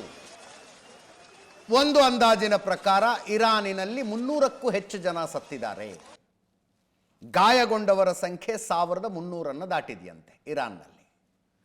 ಇಸ್ರೇಲ್ನಲ್ಲಿ 25ಕ್ಕೂ ಹೆಚ್ಚು ಜನ ಸತ್ತಿದ್ದಾರೆ. 400ಕ್ಕೂ ಹೆಚ್ಚು ಜನರಿಗೆ ಗಾಯ ಅನ್ನುವ ಸುದ್ದಿಗಳು ಬರ್ತಾ ಇದ್ದಾವೆ. 5 ದಿನಗಳ ಹಿಂದೆ ಇಸ್ರೇಲಿ ದಾಳಿಯನ್ನು ಶುರು ಮಾಡಿದಾಗ ಕೇವಲ ಇರಾನಿನ ಅಣು ಕೇಂದ್ರಗಳನ್ನು ಮಾತ್ರ ಅಲ್ಲ, ಸೈನಿಕ ನೆಲೆಗಳನ್ನು ಮಾತ್ರ ಅಲ್ಲ, ವಾಯುನೆಲೆಗಳನ್ನು ಮಾತ್ರ ಅಲ್ಲ, ಕೆಲವು ನಿರ್ದಿಷ್ಟ ವ್ಯಕ್ತಿಗಳನ್ನು ಗುರಿಯಾಗಿಸಿಕೊಂಡು ದಾಳಿ ನಡೆಸಿತು. ಇರಾನಿನ ಚೀಫ್ ಆಫ್ ಡಿಫೆನ್ಸ್ ಸ್ಟಾಫ್, ಅಲ್ಲಿನ ವಾಯುಪಡೆಯ ಮುಖ್ಯಸ್ಥ, 3 ಜನ ಅಣುವಿಜ್ಞಾನಿಗಳು, ಅವ್ರನ್ನೇ ಗುರಿಯಾಗಿಸಿಕೊಂಡು ದಾಳಿ ನಡೆಸ್ತು. ಆ ದಾಳಿಯ ಪ್ರಿಸಿಷನ್ ಹೆಂಗಿತ್ತು ಅನ್ನೋದನ್ನು ನಾನು ಫೋಟೋ ತೋರಿಸಿ ಎಕ್ಸ್ಪ್ಲೇನ್ ಮಾಡಿದ್ದೀನಿ. ಈಗ ಅದನ್ನು ಯಾಕೆ ಹೇಳ್ತಾ ಇದ್ದೀನಿ ಅಂದರೆ, ಮೊಟ್ಟ ಮೊದಲ ದಿನದ ದಾಳಿ, 5 ದಿನಗಳ ಹಿಂದಿನ ದಾಳಿಗೆ ಮೊಹಮ್ಮದ್ ಬಘೇರ್ ಇರಾನಿನ ಚೀಫ್ ಆಫ್ ಡಿಫೆನ್ಸ್ ಸ್ಟಾಫ್, 3 ಪಡೆಗಳ ನೇತೃತ್ವ ವಹಿಸಿಕೊಂಡಿದ್ದಂಥ ಮೊಹಮ್ಮದ್ ಬಘೇರ್ನನ್ನ ಮೊಟ್ಟ ಮೊದಲ ದಿನದ ದಾಳಿಯಲ್ಲಿ ಇಸ್ರೇಲ್ ಹೊಡೆದು ಹಾಕಿತ್ತು. ಆತನ ಜಾಗಕ್ಕೆ ಇರಾನಿನ ಸುಪ್ರೀಂ ಲೀಡರ್ ಅಯಾತುಲ್ಲಾ ಖೊಮೇನಿ ನೇಮಕ ಮಾಡಿದ್ದು ಅಲಿ ಶದ್ಮಾನಿ ಅನ್ನುವ ಈ ವ್ಯಕ್ತಿಯನ್ನ. ಅಲಿ ಶದ್ಮಾನಿ 5ನೇ ದಿನ ಇವತ್ತು ಅಲಿ ಶದ್ಮಾನಿಯನ್ನ ಕೂಡ ಇಸ್ರೇಲ್ ಹೊಡೆದು ಹಾಕಿದೆ. 5 ದಿನಗಳಲ್ಲಿ ತನ್ನ 2 ಚೀಫ್ ಆಫ್ ಡಿಫೆನ್ಸ್ ಸ್ಟಾಫ್ಗಳನ್ನು, ಅಂದರೆ ಸೇನಾಪಡೆಯ ಅತ್ಯುನ್ನತ ನಾಯಕರನ್ನು ಇರಾನ್ ಕಳೆದುಕೊಂಡಿದೆ 5 ದಿನಗಳ ಅಂತರದಲ್ಲಿ. ಜೂನ್ 12ನೇ ತಾರೀಕು ಮೊಹಮ್ಮದ್ ಬಘೇರಿ ಹತ್ಯೆ, ಜೂನ್ 17ನೇ ತಾರೀಕು ಅಲಿ ಶದ್ಮಾನಿ ಹತ್ಯೆ. ಅಲಿ ಶದ್ಮಾನಿ ಇರಾನಿನ ಸುಪ್ರೀಂ ಲೀಡರ್ ಅಯಾತುಲ್ಲಾ ಖಮೇನಿಗೆ ಅತ್ಯಂತ ಆಪ್ತನಾಗಿದ್ದಂಥ ಸೇನಾಧಿಕಾರಿ. ಇಬ್ಬರು ಕೂಡ ಒಬ್ಬರು ಎಡಗೈ ಒಬ್ಬರು ಬಲಗೈ ಥರ ಇದ್ರಂತೆ. ಇಬ್ಬರನ್ನು ಇರಾನಿನ ಸುಪ್ರೀಂ ಲೀಡರ್ ಕಳೆದುಕೊಂಡಿದ್ದಾರೆ. ಈ ಮಧ್ಯದಲ್ಲಿ ವರ್ಲ್ಡ್ ಲೀಡರ್ಗಳೆಲ್ಲ ಕೆನಡಾದಲ್ಲಿದ್ದರು. G7 ಸಮಿಟ್ ನಡೀತಾ ಇತ್ತಲ್ಲಿ, ಶೃಂಗಸಭೆ ನಡೀತಾ ಇತ್ತು. ಪ್ರಧಾನಿ ನರೇಂದ್ರ ಮೋದಿ ಕೂಡ ಅಲ್ಲೇ ಇದ್ದಾರೆ ವಿಶೇಷ ಆಹ್ವಾನಿತರಾಗಿ. ಡೊನಾಲ್ಡ್ ಟ್ರಂಪ್ ಇವತ್ತು ಏಕಾಏಕಿ ಈ ಸಭೆಯಿಂದ ನನಗೊಂದು ಸ್ವಲ್ಪ ಕೆಲಸ ಇದೆ, ನಾನು ಹೊರಡ್ತಾ ಇದ್ದೀನಿ ಅಂಥೇಳಿ ಹೊರಟು ಬಿಟ್ರು. ಡೊನಾಲ್ಡ್ ಟ್ರಂಪ್ ಕೆನಡಾದಿಂದ ವಾಷಿಂಗ್ಟನ್ DC ಕಡೆ ತಮ್ಮ ವಿಮಾನ ಹತ್ತಿದರು. ಅನೇಕ ಸ್ಪೆಕ್ಯುಲೇಷನ್ಗಳು ಬಂದವು. ಯಾಕೆ G7 ಅಂತ ಸಮಿಟ್ ಬಿಟ್ಟು ಯಾಕೆ ಹೊರಟರು ಡೊನಾಲ್ಡ್ ಟ್ರಂಪ್ ಅಂತ. ಇಮ್ಯಾನ್ಯುಯಲ್ ಮ್ಯಾಕ್ರನ್ ಫ್ರಾನ್ಸ್ನ ಅಧ್ಯಕ್ಷರ ಹೇಳಿಕೆ ಕೊಟ್ಟರು. ಡೊನಾಲ್ಡ್ ಟ್ರಂಪ್ ಏನು ಕದನ ವಿರಾಮದ ಪ್ರಯತ್ನ ಮಾಡೋದಕ್ಕೆ ಹೋಗ್ತಿದ್ದಾರೆ ಅಂತ, ಇರಾನ್ ಇಸ್ರೇಲ್ ಮಧ್ಯದಲ್ಲಿ ಸೀಸ್ ಫೈರ್ ಮಾಡಿಸೋದಕ್ಕೆ ಹೋಗ್ತಿದ್ದಾರೆ ಅಂತ. ಖಂಡಿತವಾಗಿಯೂ ಇಮ್ಯಾನ್ಯುಯಲ್ ಮ್ಯಾಕ್ರೋನ್ರ ಸ್ಟೇಟ್ಮೆಂಟ್ ಇದು. ಖಂಡಿತವಾಗಿಯೂ ಕದನ ವಿರಾಮ ಪ್ರಸ್ತಾಪ ಇದೆ, ಮಾತುಕತೆ ನಡೆಯಲಿ ಅನ್ನೋದು ನಮ್ಮ ಆಶಯ. ಅಮೆರಿಕ ಕದನ ವಿರಾಮದ ಬಗ್ಗೆ ಚರ್ಚಿಸಲಿದೆ. ಇಸ್ರೇಲ್ ಮೇಲೆ ಒತ್ತಡ ಹೇರಿದ್ರೆ ಪರಿಸ್ಥಿತಿ ಬದಲಾಗುತ್ತೆ ಅಂತ. ಈ ಕಾರಣಕ್ಕಾಗಿ ಡೊನಾಲ್ಡ್ ಟ್ರಂಪ್ G7 ಸಮಿಟ್ನಿಂದ ಅರ್ಧಕ್ಕೆ ಹೋದರು ಅಂತ ಇಮ್ಯಾನ್ಯುಯಲ್ ಮ್ಯಾಕ್ರೋನ್ ಹೇಳಿದ್ರೆ, ಇದನ್ನು ಯಾಕೆ ಸೀರಿಯಸ್ ಆಗಿ ಹೇಳ್ತಿದ್ದೀವಿ ಅಂದರೆ, ಡೊನಾಲ್ಡ್ ಟ್ರಂಪ್ಗೆ ಡಿಪ್ಲೊಮ್ಯಾಟಿಕ್ ಡಿಸಿಪ್ಲಿನ್, ಆ ಭಾಷೆ, ಒಂದು ಸಂಪರ್ಕ ಸಂವಹನ ಹೆಂಗಿರಬೇಕು ಅನ್ನೋ ವಿಷಯದಲ್ಲಿ ಎಷ್ಟು ಕೇರ್ಲೆಸ್ನೆಸ್ ಅನ್ನೋದಕ್ಕೆ ಉದಾಹರಣೆ ಇದು. ಅದೆಷ್ಟು ಕೇರ್ಲೆಸ್ನೆಸ್ ಅನ್ನೋದಕ್ಕೆ ಉದಾಹರಣೆ. ನೀವು ಕನ್ನಡದಲ್ಲಿ ಇದನ್ನು ಅವರ ಟ್ವೀಟನ್ನು ಟ್ರಾನ್ಸ್ಲೇಟ್ ಮಾಡಿದರೆ ಅಷ್ಟು ಅವ್ರು ಹೇಳಿದ್ದನ್ನು ಎಕ್ಸಾಕ್ಟಾಗಿ ಹೇಳ್ದಂಗೆ ಆಗುತ್ತೋ ಇಲ್ವೋ. ಅಂದರೆ ಇಮ್ಯಾನ್ಯುಯಲ್ ಮ್ಯಾಕ್ರನ್ ಹೇಳಿದ್ರಲ್ಲ ಕದನ ವಿರಾಮ ಮಾಡಿಸೋದಕ್ಕೆ ಹೋಗ್ತಿದ್ದಾರೆ ಅಂತ, ಇದನ್ನು ಫಸ್ಟ್ ಇಂಗ್ಲೀಷಲ್ಲಿ ಓದ್ಬಿಡ್ತೀನಿ. Publicity seeking president Emmanuel Macron of France mistakenly said that I left the G7 summit in Canada to go back to DC to work, DC ಅಂದರೆ Washington DC to work on a ceasefire between Israel and Iran. Wrong. Tweet ಇದು. He has no idea why I am now on my way to Washington, but it certainly has nothing to do with a ceasefire. Much bigger than that. Whether purposely or not, Emmanuel always gets it wrong. Stay tuned. ಅಮೇರಿಕದ ಅಧ್ಯಕ್ಷರ tweet ಇದು. France ಅಧ್ಯಕ್ಷರ ಬಗ್ಗೆ ಅಮೇರಿಕದ ಅಧ್ಯಕ್ಷರ tweet ಇದು. ಅಬಾಬಾಬಾ, ಅದನ್ನು translate ಮಾಡಿದ್ರೆ, ನಾನು ಏಕಾಏಕಿ G7 ಸಮಿಟ್ನಿಂದ ಹೊರಟಿದ್ದು ಇರಾನ್ ಇಸ್ರೇಲ್ ಮಧ್ಯದಲ್ಲಿ ಕದನ ವಿರಾಮದ ಮಾತುಕತೆ ನಡೆಸುವುದಕ್ಕೆ ಅನ್ನೋದು ಸುಳ್ಳು. ಇಮ್ಯಾನ್ಯುಯಲ್ ಮ್ಯಾಕ್ರೋನ್ ಯಾವಾಗಲೂ ಪ್ರಚಾರವನ್ನು ಬಯಸ್ತಾರೆ. ಫ್ರಾನ್ಸಿನ ಅಧ್ಯಕ್ಷರು ಉದ್ದೇಶಪೂರ್ವಕವಾಗಿ ಹೌದೋ ಅಲ್ವೋ ಅವ್ರಿಗೆ ಯಾವಾಗಲೂ ವಿಷಯಗಳ ರಾಂಗ್ ಆಗೇ ತಿಳಿತವೆ. ನಾನು ಯಾಕೆ ವಾಪಸ್ ಹೋಗ್ತಾ ಇದ್ದೀನಿ ವಾಷಿಂಗ್ಟನ್ DCಗೆ ಅನ್ನೋದು ಫ್ರಾನ್ಸಿನ ಅಧ್ಯಕ್ಷರಿಗೆ ಗೊತ್ತಿಲ್ಲ. ನಾನು ಕದನ ವಿರಾಮಕ್ಕಲ್ಲ, ಅದಕ್ಕಿಂತಲೂ ದೊಡ್ಡದಾದ ಇನ್ನೇನಕ್ಕೋ ಹೋಗ್ತಾ ಇದ್ದೀನಿ ಅಂತ ಡೊನಾಲ್ಡ್ ಟ್ರಂಪ್ ಅಮೆರಿಕದ ಅಧ್ಯಕ್ಷರು ಟ್ವೀಟ್ ಮಾಡಿದ್ರು. ಅದರ ಜೊತೆಗೆ ಒಂದು ಹೇಳಿಕೆಯನ್ನು ಕೊಟ್ಟರು. Iran should never have nuclear weapons ಅಂತ. ಇರಾನ್ ಹತ್ರ ಯಾವ ಕಾರಣಕ್ಕೂ ಅಣ್ವಸ್ತ್ರಗಳು ಇರಕೂಡದು. ಅಣ್ವಸ್ತ್ರಗಳನ್ನು ಅವರು ತಯಾರು ಮಾಡೋ ಪ್ರಯತ್ನ ಮಾಡ್ತಿದ್ರು, ಇಸ್ರೇಲ್ ಸರಿಯಾದ ಕೆಲಸ ಮಾಡ್ತಿದೆ ಅಂತ ಈ ರೀತಿಯಾದ ಹೇಳಿಕೆಯನ್ನು ಕೊಟ್ಟಂಥ ಡೊನಾಲ್ಡ್ ಟ್ರಂಪ್ ಎರಡನ್ನೂ ನೋಡಿದ್ರೆ ನೀವು ಟ್ವೀಟ್ ಹೆಂಗಿತ್ತು. ಅದು ಇಮ್ಯಾನ್ಯುಯಲ್ ಮ್ಯಾಕ್ರೋನ್ಗೆ ತಿವಿಯೋದಕ್ಕೆ ಅಂತ ಮಾಡಿದಂಥ ಟ್ವೀಟ್, ಅದು ಫ್ರಾನ್ಸ್ನ ಅಧ್ಯಕ್ಷರಿಗೆ ತಿವಿಬೇಕು ಅಂತ ಮಾಡಿದಂಥ ಟ್ವೀಟು. ಅದಾದ ನಂತರ everything is going well, Israel is doing good ಅಂತೆಲ್ಲ ಮಾತಾಡಿದ್ರು. ಅದಾದ ಮೇಲೆ ಅಮೆರಿಕದ ಅಧ್ಯಕ್ಷರ ಮತ್ತೊಂದು ಟ್ವೀಟು. ಈ ಟ್ವೀಟ್ ಎಂತೆಂಥ ಸ್ಪೆಕ್ಯುಲೇಷನ್ಗಳನ್ನು ಹುಟ್ಟಾಕ್ತು ಅನ್ನೋದನ್ನು ಹೇಳ್ತೀನಿ. ಟ್ವೀಟ್ ಏನಪ್ಪ ಅಂದರೆ, Iran should have signed the deal ಅನ್ನುವ ಶಬ್ದ ಏನು ಇನ್ವರ್ಟೆಡ್ ಕಾಮನಲ್ಲಿ ಹಾಕಿದರು. Iran should have signed the deal I told them to sign. ಯಾವ ಒಪ್ಪಂದಕ್ಕೆ ಸಹಿ ಹಾಕುವಂತೆ ನಾನು ಇರಾನ್ಗೆ ಹೇಳಿದ್ದೆನೋ ಆ ಒಪ್ಪಂದಕ್ಕೆ ಇರಾನ್ ಸಹಿ ಹಾಕಬೇಕಾಗಿತ್ತು. What a shame and waste of human life. Simply stated, ಇದನ್ನು ಕ್ಯಾಪಿಟಲ್ ಲೆಟರ್ನಲ್ಲಿ ಬರೀತಾರೆ ನೋಡಿ. Simply stated, Iran can not have a nuclear weapon. Capital ಲೆಟರ್ಸ್ನಲ್ಲಿ ಇದು. Iran cannot have a nuclear weapon. I said it over and over again. Everyone should immediately evacuate Tehran. ಕೆಳಗಿನ ಕೊನೆಯ ಸೆಂಟೆನ್ಸನ್ನು highlight ಮಾಡಿದ್ದೀವಿ. ಎಲ್ಲರೂ ಟೆಹರಾನನ್ನು ತಕ್ಷಣವೇ ತೊರೆಯಿರಿ. Donald Trump tweet. ಈ ಟ್ವೀಟು ಸ್ಪೆಕ್ಯುಲೇಷನ್ಗಳನ್ನು ಯಾಕೆ ಹುಟ್ಟಾಕ್ತು ಅಂದರೆ, ಏನು ಸ್ಪೆಕ್ಯುಲೇಷನ್ನು ಅಂದರೆ, ಹಂಗಿದ್ರೆ ಈಗ ಅಮೇರಿಕಾನೂ ಇರಾನ್ ಮೇಲೆ ದಾಳಿ ಮಾಡಿಬಿಡುತ್ತೆ ಅಂತ. ಅಮೇರಿಕಾನೂ ಇರಾನ್ ಮೇಲೆ ದಾಳಿ ಮಾಡಿಬಿಡುತ್ತೆ. ಅಮೇರಿಕಕ್ಕೆ ಹೋದ ಮೇಲೆ ಮತ್ತೊಮ್ಮೆ ಮಾತನಾಡಿ ಇರಾನ್ಗೆ ಅದೇ ಎಚ್ಚರಿಕೆಯನ್ನು ಕೊಟ್ಟರು, ಅದೇ ಶಬ್ದಗಳಲ್ಲಿ ಕೊಟ್ಟರು, Iran should never have nuclear weapons ಅಂತ. G7 ಸಮಿಟ್ನಿಂದ ಏಕಾಏಕಿ ಡೊನಾಲ್ಡ್ ಟ್ರಂಪ್ ಹೊರಟಿದ್ದು ಸೀಸ್ ಫೈರ್ ಬಗ್ಗೆ ಮಾತಾಡೋದಕ್ಕೆ ಹೊರಟಿದ್ದಾರೆ ಅಂತ ಇಮ್ಯಾನ್ಯುಯಲ್ ಮ್ಯಾಕ್ರೋನ್ ಹೇಳಿದ್ರೆ, ಅದಕ್ಕಿಂತಲೂ ದೊಡ್ಡದೇನೋ ಮಾಡೋದಕ್ಕೆ ಹೋಗ್ತಾ ಇದ್ದೀನಿ ಅಂತ ಡೊನಾಲ್ಡ್ ಟ್ರಂಪ್ ಟ್ವೀಟ್ ಮಾಡಿದ್ದು. ಇಸ್ರೇಲ್ ಏನು ಮಾಡ್ತಾ ಇದೆಯೋ ಅದನ್ನು ಕರೆಕ್ಟಾಗಿ ಮಾಡ್ತಾ ಇದೆ ಅಂತ ಹೇಳಿದ್ದು. ಕೊನೆಗೆ ಇಮಿಡಿಯೇಟಾಗಿ ನೀವೆಲ್ಲ ಟೆಹರಾನ್ನಲ್ಲಿರುವಂಥವ್ರು, ಮೊದಲು ಅಮೇರಿಕನ್ ಪ್ರಜೆಗಳಿಗೆ ಹೇಳ್ತಿದ್ರು ಅವರು, ಅಮೇರಿಕನ್ ಪ್ರಜೆಗಳಲ್ಲಿರಬೇಡಿ, ನೀವು ಹುಷಾರು, ಅಲ್ಲೋಗಿ ಇಲ್ಲೋಗಿ ಅಂತ. ಈಗ ಟೆಹರಾನ್ನಲ್ಲಿರುವ ಎಲ್ಲರೂ ಅಂದ್ಬಿಟ್ರು, ಅರ್ಥಾತ್ ಇರಾನಿನ ಪ್ರಜೆಗಳು ಟೆಹರಾನ್ ಬಿಟ್ಟು ಹೋಗಿ ಅಂತ ಹೇಳ್ಬಿಟ್ರು. ಇದರ ಇಂಟರ್ಪ್ರಿಟೇಷನ್ ಏನಪ್ಪ ಅಂದರೆ, ಎನಿ ಮೂಮೆಂಟ್ ಅಮೇರಿಕ ದಾಳಿ ಮಾಡಿಬಿಡುತ್ತೆ ಇರಾನ್ ಮೇಲೆ ಅಂತ. ಅದರ ಪರಿಣಾಮ ಟೆಹರಾನ್ನಲ್ಲಿ ಏನಾಯಿತು? ಇರಾನ್ ಇರಾಕದ ಸಂಘರ್ಷದಲ್ಲಿ ಕೆನಡಾದಲ್ಲಿ ಏನಾಯಿತು ಅನ್ನೋದನ್ನು ಹೇಳ್ತಾ ಇದ್ದೆ ನಾನು ನಿಮಗೆ. G7 ಸಮಿಟ್ ನಡೀತಾ ಇದೆ. ಪ್ರಪಂಚದ 7 ಅತ್ಯಂತ ಶಕ್ತಿಶಾಲಿ ರಾಷ್ಟ್ರಗಳ ಸಮಿಟ್ ಅದು. ಡೊನಾಲ್ಡ್ ಟ್ರಂಪ್ ಅಲ್ಲಿದ್ದರು, ಏಕಾಏಕಿ ಹೊರಟುಬಿಟ್ರು. ಇವರು ಹೊರಟಿದ್ದೇ ಸೀಸ್ ಫೈರ್ ಮಾಡಿಸೋದಕ್ಕೆ ಅಂತ ಫ್ರಾನ್ಸ್ನ ಅಧ್ಯಕ್ಷರ ಹೇಳಿಕೆ ಕೊಟ್ಟರೆ, ಫ್ರಾನ್ಸ್ ಅಧ್ಯಕ್ಷರಿಗೆ ಸುಮ್ಮನೆ ಪ್ರಚಾರದ ಹುಚ್ಚು, ಹಂಗೆಲ್ಲ ಇಲ್ಲ, ಸೀಸ್ ಫೈರ್ಗಿಂತಲೂ ದೊಡ್ಡದೇನೋ ಮಾಡೋದಕ್ಕೆ ನಾನು ಹೋಗ್ತಾ ಇದ್ದೀನಿ ಅಂತ ಡೊನಾಲ್ಡ್ ಟ್ರಂಪ್ ಟ್ವೀಟ್ ಮಾಡಿದ್ರು. ಅಲ್ಲಿಗೆ ಎಲ್ಲ ಕಡೆ ಅಮೇರಿಕ ಹಂಗಿದ್ರೆ ಇರಾನ್ ಮೇಲೆ ಯುದ್ಧ ಮಾಡಿಬಿಡುತ್ತೆ, ಅವರು ಬಂದುಬಿಡ್ತಾರೆ ದಾಳಿ ಮಾಡೋದಕ್ಕೆ ಅಂತ ಸುದ್ದಿ ಶುರುವಾಯಿತು. ಇನ್ನೊಂದು ಟ್ವೀಟು, ಮಧ್ಯದ ಹೇಳಿಕೆಗಳನ್ನೆಲ್ಲ ತೋರಿಸಿದ್ವಿ ನಿಮಗೆ, ಆ ಹೇಳಿಕೆಗಳು ಅದೇ ಥರ ಇದ್ವು. ಇಸ್ರೇಲ್ ಕರೆಕ್ಟ್ ಮಾಡ್ತಿದೆ, ಇರಾನ್ ಇನ್ನೇನು ಅಣ್ವಸ್ತ್ರಗಳನ್ನು ತಯಾರು ಮಾಡೇ ಬಿಡ್ತು ಅನ್ನೋ ಪರಿಸ್ಥಿತಿಲಿತ್ತು ಅಂತೆಲ್ಲ ಹೇಳಿಕೆಗಳನ್ನು ಕೊಟ್ಟರು. ಅದಾದ ಮೇಲೆ ಟೆಹರಾನ್ನಲ್ಲಿರುವವರು ತಕ್ಷಣ ಊರು ಬಿಡ್ರಿ ಅಂತ ಟ್ವೀಟ್ ಮಾಡಿದ್ರು ಡೊನಾಲ್ಡ್ ಟ್ರಂಪ್. ತಕ್ಷಣ ಊರು ಬಿಡ್ರಿ ಅಂತ. ಏನಿದ್ರ ಅರ್ಥ? ದಾಳಿ ಮಾಡ್ತಾರೆ ಅಂತ ಅರ್ಥ. ಅದೇ ಟೈಮಿಗೆ ಸರಿಯಾಗಿ ಇಸ್ರೇಲ್ ಕೂಡ ಹೇಳ್ತು, ಇರಾನಿನ ನಾಗರಿಕರೇ ಟೆಹರಾನನ್ನು ಖಾಲಿ ಮಾಡಿರಿ ಅಂತ. ನೋಡ್ರಿ ಅಲ್ಲಿ ಟ್ರಾಫಿಕ್ ಜಾಮ್, ಊರು ಬಿಡ್ತಾ ಇರೋರು ಜನ ಕೈಗೆ ಸಿಕ್ಕಿದ್ದನ್ನು ಕಾರಿಗೆ ತುಂಬಿಕೊಂಡು ಹೊರಟರು. ಹೆಂಗೆ ಅಂದರೆ 25-30 kilometre traffic jam, one way ಅದು. ಟೆಹರಾನ್ ಒಳಗೆ ಬರ್ತಾ ಇರುವ ರೋಡ್ ಖಾಲಿ ಇದೆ, ಈ ಕಡೆ ಎಡಗಡೆ ಒಳಗೆ ಬರ್ತಾ ಇರೋದು, ಹೊರಗಡೆ ಊರು ಬಿಡ್ತಾ ಇರೋದು. ನೋಡಿ ಅಲ್ಲಿ ಟ್ರಾಫಿಕ್ ಜಾಮ್. ಇಸ್ರೇಲ್ನ ದಾಳಿಗೆ ತತ್ತರಿಸಿ ಹೋಗಿದೆ ಇರಾನಿನ ರಾಜಧಾನಿ. ಅಮೆರಿಕ ಕೂಡ ದಾಳಿ ಮಾಡಿಬಿಟ್ರೆ ಏನಾಗುತ್ತೆ ಅಂತ. 25-30 ಕಿಲೋಮೀಟರ್ ಜಾಮ್. ಎಷ್ಟು ದೂರ ನೋಡ್ತೀರಿ ಅಷ್ಟು ಜಾಮ್.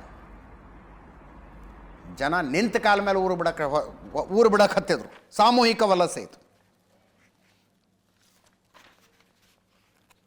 ಇವರ ಪೈಕಿ ಬಹುತೇಕರು ಪಕ್ಕದ ದೇಶ ಅರ್ಮೇನಿಯಾದ ಗಡಿಯ ಕಡೆ ಹೊರಟಿದ್ರು, ಅಲ್ಲಿ ಸುರಕ್ಷಿತ ಆಗಿರಬಹುದು ಅಂತ. ನೋಡಿ ಅಲ್ಲಿ ಉಲ್ಟಾ ಕಾರಲ್ಲಿ ಹೋಗ್ತಾ ಇರೋರೊಬ್ಬರು ಶೂಟ್ ಮಾಡಿದ್ದಾರೆ. ಹಗಲಲ್ಲ ರಾತ್ರಿ ಅಲ್ಲ, ಯಾವ ಹೊತ್ತಿಗಾಗತ್ತೆ ಆ ಹೊತ್ತಿಗೆ ಒಟ್ಟು ಟೆಹರಾನ್ನಿಂದ ಹೊರಗೆ ಹೋಗ್ಬೇಕು ಅಂತ.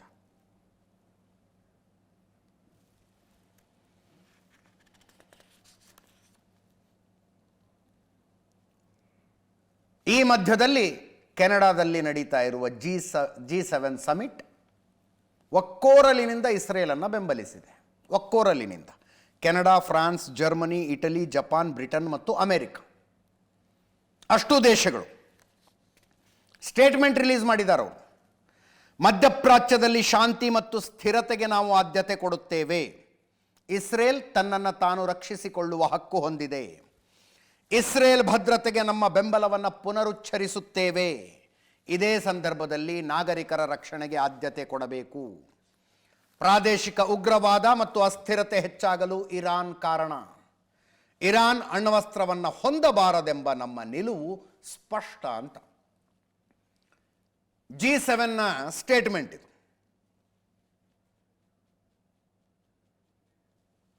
ಪ್ರಾದೇಶಿಕ ಉಗ್ರವಾದ ಮತ್ತು ಅಸ್ಥಿರತೆ ಹೆಚ್ಚಾಗಲು ಇರಾನ್ ಕಾರಣ ಅನ್ನೋದೊಂದು ಸೆಂಟೆನ್ಸ್ ಇದೆ ಇದರಲ್ಲಿ. ಹೆಂಗೆ? ಇರಾನು ನೇರವಾಗಿ ಇಸ್ರೇಲ್ ಮೇಲೆ ದಾಳಿ ನಡೆಸುವುದಕ್ಕಿಂತ ಇಸ್ರೇಲ್ ವಿರುದ್ಧ ಇರುವ ಭಯೋತ್ಪಾದಕ ಸಂಘಟನೆಗಳಿಗೆ ಸಹಾಯ ಮಾಡಿ ಮಾಡಿ ಮಾಡಿ ಇಸ್ರೇಲ್ ಮೇಲೆ ದಾಳಿ ಮಾಡಿಸುತ್ತೆ. ಹೌತಿ ಭಯೋತ್ಪಾದಕರು, ಹಿಜ್ಬುಲ್ಲಾ ಭಯೋತ್ಪಾದಕರು, ಲೆಬನಾನ್ನಿಂದ ಒಬ್ಬರು ದಾಳಿ ಮಾಡ್ತಾರೆ, ಯಮನ್ನಿಂದ ಒಬ್ಬರು ದಾಳಿ ಮಾಡ್ತಾರೆ. ಇನ್ನೊಂದು ಕಡೆ ಗಾಜಾದಿಂದ ಹಮಾಸ್ ಇದೆ. ಹಮಾಸ್ಗೂ ಕೂಡ ಇರಾನ್ ಇಂಡೈರೆಕ್ಟ್ ಆಗಿ ವೆಪನ್ಗಳನ್ನು ಸಪ್ಲೈ ಮಾಡುತ್ತೆ. ಇಸ್ರೇಲಿನ ವಿರುದ್ಧದ ಕದನ ಈಗ ಸ್ಟೇಟ್ ಆಕ್ಟರ್ಗಳಿಗೆ ಸೀಮಿತವಾಗಿ ಉಳಿದಿಲ್ಲ, ಅಥವಾ ಸ್ಟೇಟ್ ಆಕ್ಟರ್ಗಳಿಗೆ ಉಳಿದೇ ಇಲ್ಲ. ಅದು ಇಸ್ರೇಲ್ ವಿರುದ್ಧದ ಭಯೋತ್ಪಾದಕ ಸಂಘಟನೆಗಳಿಗೆ ಗೈಡೆಡ್ ಮಿಸೈಲ್ಗಳನ್ನು, ಲೇಸರ್ ಗೈಡೆಡ್ ಮಿಸೈಲ್ಗಳನ್ನು ಕೊಡ್ತಾರೆ ಅವರು. ಲೆಬನಾನ್ನಿಂದ ಹಿಜ್ಬುಲ್ಲಾದವರು ಅಟ್ಯಾಕ್ ಮಾಡ್ತಾರೆ, ಯಮನ್ ಬಾರ್ಡರ್ನಲ್ಲಿ ಕೂತ್ಕೊಂಡು ಹೌತಿ ಟೆರರಿಸ್ಟ್ಗಳು ಅಟ್ಯಾಕ್ ಮಾಡ್ತಾರೆ, ಈ ಕಡೆ ಗಾಜಾದಿಂದ ಹಮಾಸ್ನವರು ಅಟ್ಯಾಕ್ ಮಾಡ್ತಾರೆ. ಭಾರತ ಆಪರೇಷನ್ ಸಿಂಧೂರ ಮಾಡಿದಾಗ ಕೊಟ್ಟ ಸಮರ್ಥನೆ ಏನು? ಪಾಕಿಸ್ತಾನ ತನ್ನ ನೆಲದೊಳಗೆ ಭಾರತ ವಿರೋಧಿ ಭಯೋತ್ಪಾದಕರಿಗೆ ನೆಲೆ ಕೊಟ್ಟು ವ್ಯವಸ್ಥೆಗಳನ್ನು ಮಾಡಿಕೊಟ್ಟು ಬೆಳೆಸ್ತಾ ಇದೆ ಅಂತ. ಅದನ್ನು ಇರಾನ್ ಲೆಬನಾನ್ ಮತ್ತು ಯಮನ್ನಲ್ಲಿ ಮಾಡ್ತಾ ಇದೆ. ಹೌತಿ ಮತ್ತು ಹಿಜ್ಬುಲ್ಲಾ ಪ್ರಿಡಾಮಿನೆಂಟ್ಲಿ ಅಲ್ಲ, 100% ಶಿಯಾ ಭಯೋತ್ಪಾದಕ ಸಂಘಟನೆಗಳು. ಶಿಯಾ ಭಯೋತ್ಪಾದಕ ಸಂಘಟನೆ ನೋಡ್ರಿ, ನೀವು ಇಂಟರ್ನಲ್ ಕಾನ್ಫ್ಲಿಕ್ಟ್ಗಳಿಗೆ ಕೂಡ ಎಷ್ಟಿದ್ದಾವೆ ಅಂತ. ಇಡೀ ಮಧ್ಯಪ್ರಾಚ್ಯದ ಆ ಜಿಯೋಪಾಲಿಟಿಕ್ಸ್ನ ಅರ್ಥ ಮಾಡ್ಕೊಂಡ್ರೆ ಒಂಥರ ವಿಚಿತ್ರ ಅನ್ಸುತ್ತೆ. ಆರಂಭದಲ್ಲಿ ಇಸ್ಲಾಮಿಕ್ ರಾಷ್ಟ್ರಗಳೆಲ್ಲವೂ ಇಸ್ರೇಲಿಗೆ ವಿರುದ್ಧ ಇದ್ದವು, ಸುತ್ತಲೂ ಶತ್ರುಗಳೇ. 1967ನಲ್ಲಿ 6 ದೇಶಗಳು ಒಟ್ಟೊಟ್ಟಿಗೆ ದಂಡೆ ಎತ್ಕೊಂಡು ಬಂದವು, 6 ದೇಶಗಳು. ಆಮೇಲೆ ಅನೇಕ ದೇಶಗಳಿಗೆ ಅರ್ಥ ಆಯಿತು, ಈ ಇಸ್ರೇಲ್ನ ಏನೂ ಮಾಡ್ಕೊಳ್ಳೋದಕ್ಕಾಗೋದಿಲ್ಲ, peaceful coexistence is the only way, ನಿಮ್ಮ ಪಾಡಿಗೆ ನೀವು ಇರಪ್ಪ, ನಮ್ಮ ಪಾಡಿಗೆ ನಾವಿರ್ತೀವಿ ಅನ್ನುವಂಥದ್ದೇ ಏಕೈಕ ಮಾರ್ಗ ಅಂತ. ಜಿಯೋಪಾಲಿಟಿಕ್ಸ್ ಚೇಂಜ್ ಆಯ್ತಲ್ಲಿ. ಈಗ ಈಜಿಪ್ತಿನ ಜೊತೆಗೆ ಇಸ್ರೇಲ್ನ ಸಂಘರ್ಷ ಇಲ್ಲ, 1967ರಲ್ಲಿ ಬಂದಿದ್ರು ಅವರು ಯುದ್ಧಕ್ಕೆ. ಜೋರ್ಡನ್ ದಂಡೆತ್ಕೊಂಡು ಬಂದಿತ್ತು ಇಸ್ರೇಲ್ ಮೇಲೆ, ಅವ್ರಿಗೂ ಸಂಘರ್ಷ ಇಲ್ಲ. ಇಡೀ ಇಸ್ಲಾಮಿನ ತೊಟ್ಟಿಲು, ಅಂದರೆ ಇಸ್ಲಾಂ ಹುಟ್ಕೊಂಡಿದ್ದು, ಶುರುವಾದದ್ದು ಸೌದಿ ಅರೇಬಿಯಾ, ಅವರು ಇಸ್ರೇಲ್ನವ್ರು ಚೆನ್ನಾಗಿದ್ದಾರೆ. ಈಗ ಅಮೇರಿಕ ಅಂತೂ ಸೌದಿ ಅರೇಬಿಯಾನ ಅತ್ಯಂತ ನಂಬಿಕಸ್ಥ ದೇಶ ಅಂತ ಕರೆಯುತ್ತೀಗ. ಇರಾನಿನ ಸುತ್ತೂ ಕಡೆ ಅಮೇರಿಕಾದ ಸೈನಿಕ ನೆಲೆಗಳಿದ್ದಾವೆ, ಇರಾನಿನ ಸುತ್ತೂ ಕಡೆ ಸೌದಿ ಅರೇಬಿಯಾದಲ್ಲಿದೆ, ಯಮನ್ನಲ್ಲಿದೆ, ಸಿರಿಯಾದಲ್ಲಿ ಅಮೇರಿಕಕ್ಕೆ ಬೇಕಾಗಿರುವ ಸರ್ಕಾರ ಇದೆ. ಈಗ ಲಿಬಿಯಾದಲ್ಲಿ ಇಡೀ ಮಧ್ಯಪ್ರಾಚ್ಯದ ಪಾಲಿಟಿಕ್ಸ್ ಕಂಪ್ಲೀಟ್ ಆಗಿ ಚೇಂಜ್ ಆಗಿದೆ. ಹಂಗಿರುವಾಗ ಒಂದು ಶಿಯಾ ದೇಶ ಇರಾನ್, ಏಕೈಕ ಶಿಯಾ ದೇಶ, ನೆನ್ಪಿಟ್ಕೊಳ್ಳಿ ಅದು. ಅಂದರೆ ಶಿಯಾ ಜನಸಂಖ್ಯೆ ಹೆಚ್ಚು ಮತ್ತು ಆಡಳಿತ ನಡೆಸುವವರು ಶಿಯಾ ಅನ್ನುವಂಥ ಏಕೈಕ ದೇಶ ಪ್ರಪಂಚದಲ್ಲಿರೋದು ಇರಾನ್. ಪಕ್ಕದ ಇರಾಕ್ ಇದೆಯಲ್ಲ, ಇರಾಕ್ನ ಜನಸಂಖ್ಯೆ ಶಿಯಾ ಜಾಸ್ತಿ, ಆಳುವವರು ಸುನ್ನಿಗಳಲ್ಲಿ. ಅದಕ್ಕೆ ಇರಾನ್ಗೂ ಇರಾಕಿಗೂ 8 ವರ್ಷಗಳ ಯುದ್ಧ ಆಗಿದ್ದು. ಶಿಯಾ ಜನಸಂಖ್ಯೆ ಜಾಸ್ತಿ ಇರುವ ದೇಶಕ್ಕೆ ಸದ್ದಾಂ ಹುಸೇನ್ ಅಂಥ ಸುನ್ನಿ ಯಾಕೆ ಆಳ್ವಿಕೆ ಮಾಡಬೇಕು ಅಂತ ಇರಾನಿನ ಸಿಟ್ಟು. ಇರಾನ್ ಇರಾಕ್ ಯುದ್ಧ ಆಗಿದ್ದು ಆ ಕಾರಣಕ್ಕೆ. ಒಂದು ಕಡೆ ಯಹೂದಿಗಳ ವಿರುದ್ಧದ ಸಂಘರ್ಷ ಅಂತ ಇರಾನ್ ಹೌತಿಗಳಿಗೆ, ಹಿಜ್ಬುಲ್ಲಾಗಳಿಗೆ ವೆಪನ್ಸ್ ಕೊಟ್ಟು, ದುಡ್ಡು ಕೊಟ್ಟು ಇಸ್ರೇಲ್ ಮೇಲೆ ದಾಳಿ ಮಾಡಿಸುತ್ತೆ. ಯಹೂದಿಗಳ ಮೇಲೆ ದಾಳಿ ಮಾಡಿ ನೀವು ಅಂತ. ಯಹೂದಿಗಳಿಗೂ ಮುಸ್ಲಿಮರಿಗೆ ಏನು ದ್ವೇಷ? ಅದು ಕುರಾನ್ ಕಾಲದ ದ್ವೇಷ, ಅದು ಪೈಗಂಬರರ ಕಾಲದ ದ್ವೇಷ, ಸಿಟ್ಟದು.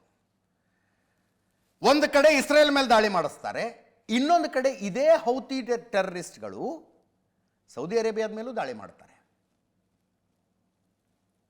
ಯಾಕೆ? ಸುನ್ನಿ ದೇಶ ಅದು. ಶಿಯಾ ಸುನ್ನಿ ಕಾನ್ಫ್ಲಿಕ್ಟ್ ಒಂದು ಕಡೆ, ಮುಸ್ಲಿಂ ಯಹೂದಿ ಕಾನ್ಫ್ಲಿಕ್ಟ್ ಇನ್ನೊಂದು ಕಡೆ. ಈಗ ಕೂತ್ಕೊಂಡು ಭಾರತದಲ್ಲಿ ಕೂತ್ಕೊಂಡು ಬಹಳ ಜನರು ಸೋಷಿಯಲ್ ಮೀಡಿಯಾ ಸುಮ್ಮನೆ ನೋಡ್ತಾ ಇರ್ತೀನಿ ನಾನು. ನೋಡಿ ಇರಾನ್ ಹೆಂಗೆ ಹೊಡಿತಾ ಇದೆ ಇಸ್ರೇಲನ್ನು, ಸಖತ್ತಾಗಿ ಹೊಡೆದ್ರು, ಐರನ್ ಡೋಮ್ಗಳು ಏನಾಗ್ಬಿಟ್ವು, ಯಾರ್ದು ಇಸ್ರೇಲಿನ ಐರನ್ ಡೋಮ್ಗಳು ಏನಾಗ್ಬಿಡ್ತು, ಇರಾನ್ ಇಸ್ರೇಲನ್ನು ಧ್ವಂಸ ಮಾಡಿಬಿಡುತ್ತೆ ಅಂತ ಏನು ಸೋಷಿಯಲ್ ಮೀಡಿಯಾದಲ್ಲಿ ಸಂಭ್ರಮ ಪಡ್ತಿದಾರಲ್ಲ, ಹಾಗೆ ಸಂಭ್ರಮ ಪಡ್ತಿರೋರ ಪೈಕಿ ಬಹುತೇಕರು ಸುನ್ನಿಗಳು. ಬಹುತೇಕರನ್ನು ಹೆಚ್ಚು ಕಡಿಮೆ ಎಲ್ಲರೂ ಸುನ್ನಿಗಳೇ. ಅದೇ ಸುನ್ನಿ ಸೌದಿ ಅರೇಬಿಯಾಕ್ಕೂ ಇರಾನ್ಗೂ ಆಗಬರೋದಿಲ್ಲ. ಯಾವ ಸುನ್ನಿ ದೇಶಕ್ಕೂ ಇರಾನ್ಗೂ ಆಗಬರೋದಿಲ್ಲ. ಇಂಥ ಟೈಮ್ನಲ್ಲಿ ಇರಾನಿನ ಬೆಂಬಲಕ್ಕೆ ಯಾವ ಮುಸ್ಲಿಂ ದೇಶವು ಯಾಕೆ ನಿಲ್ತಾ ಇಲ್ಲ ಅಂದರೆ, ಇರಾನ್ ಶಿಯಾ ದೇಶ. ಅದು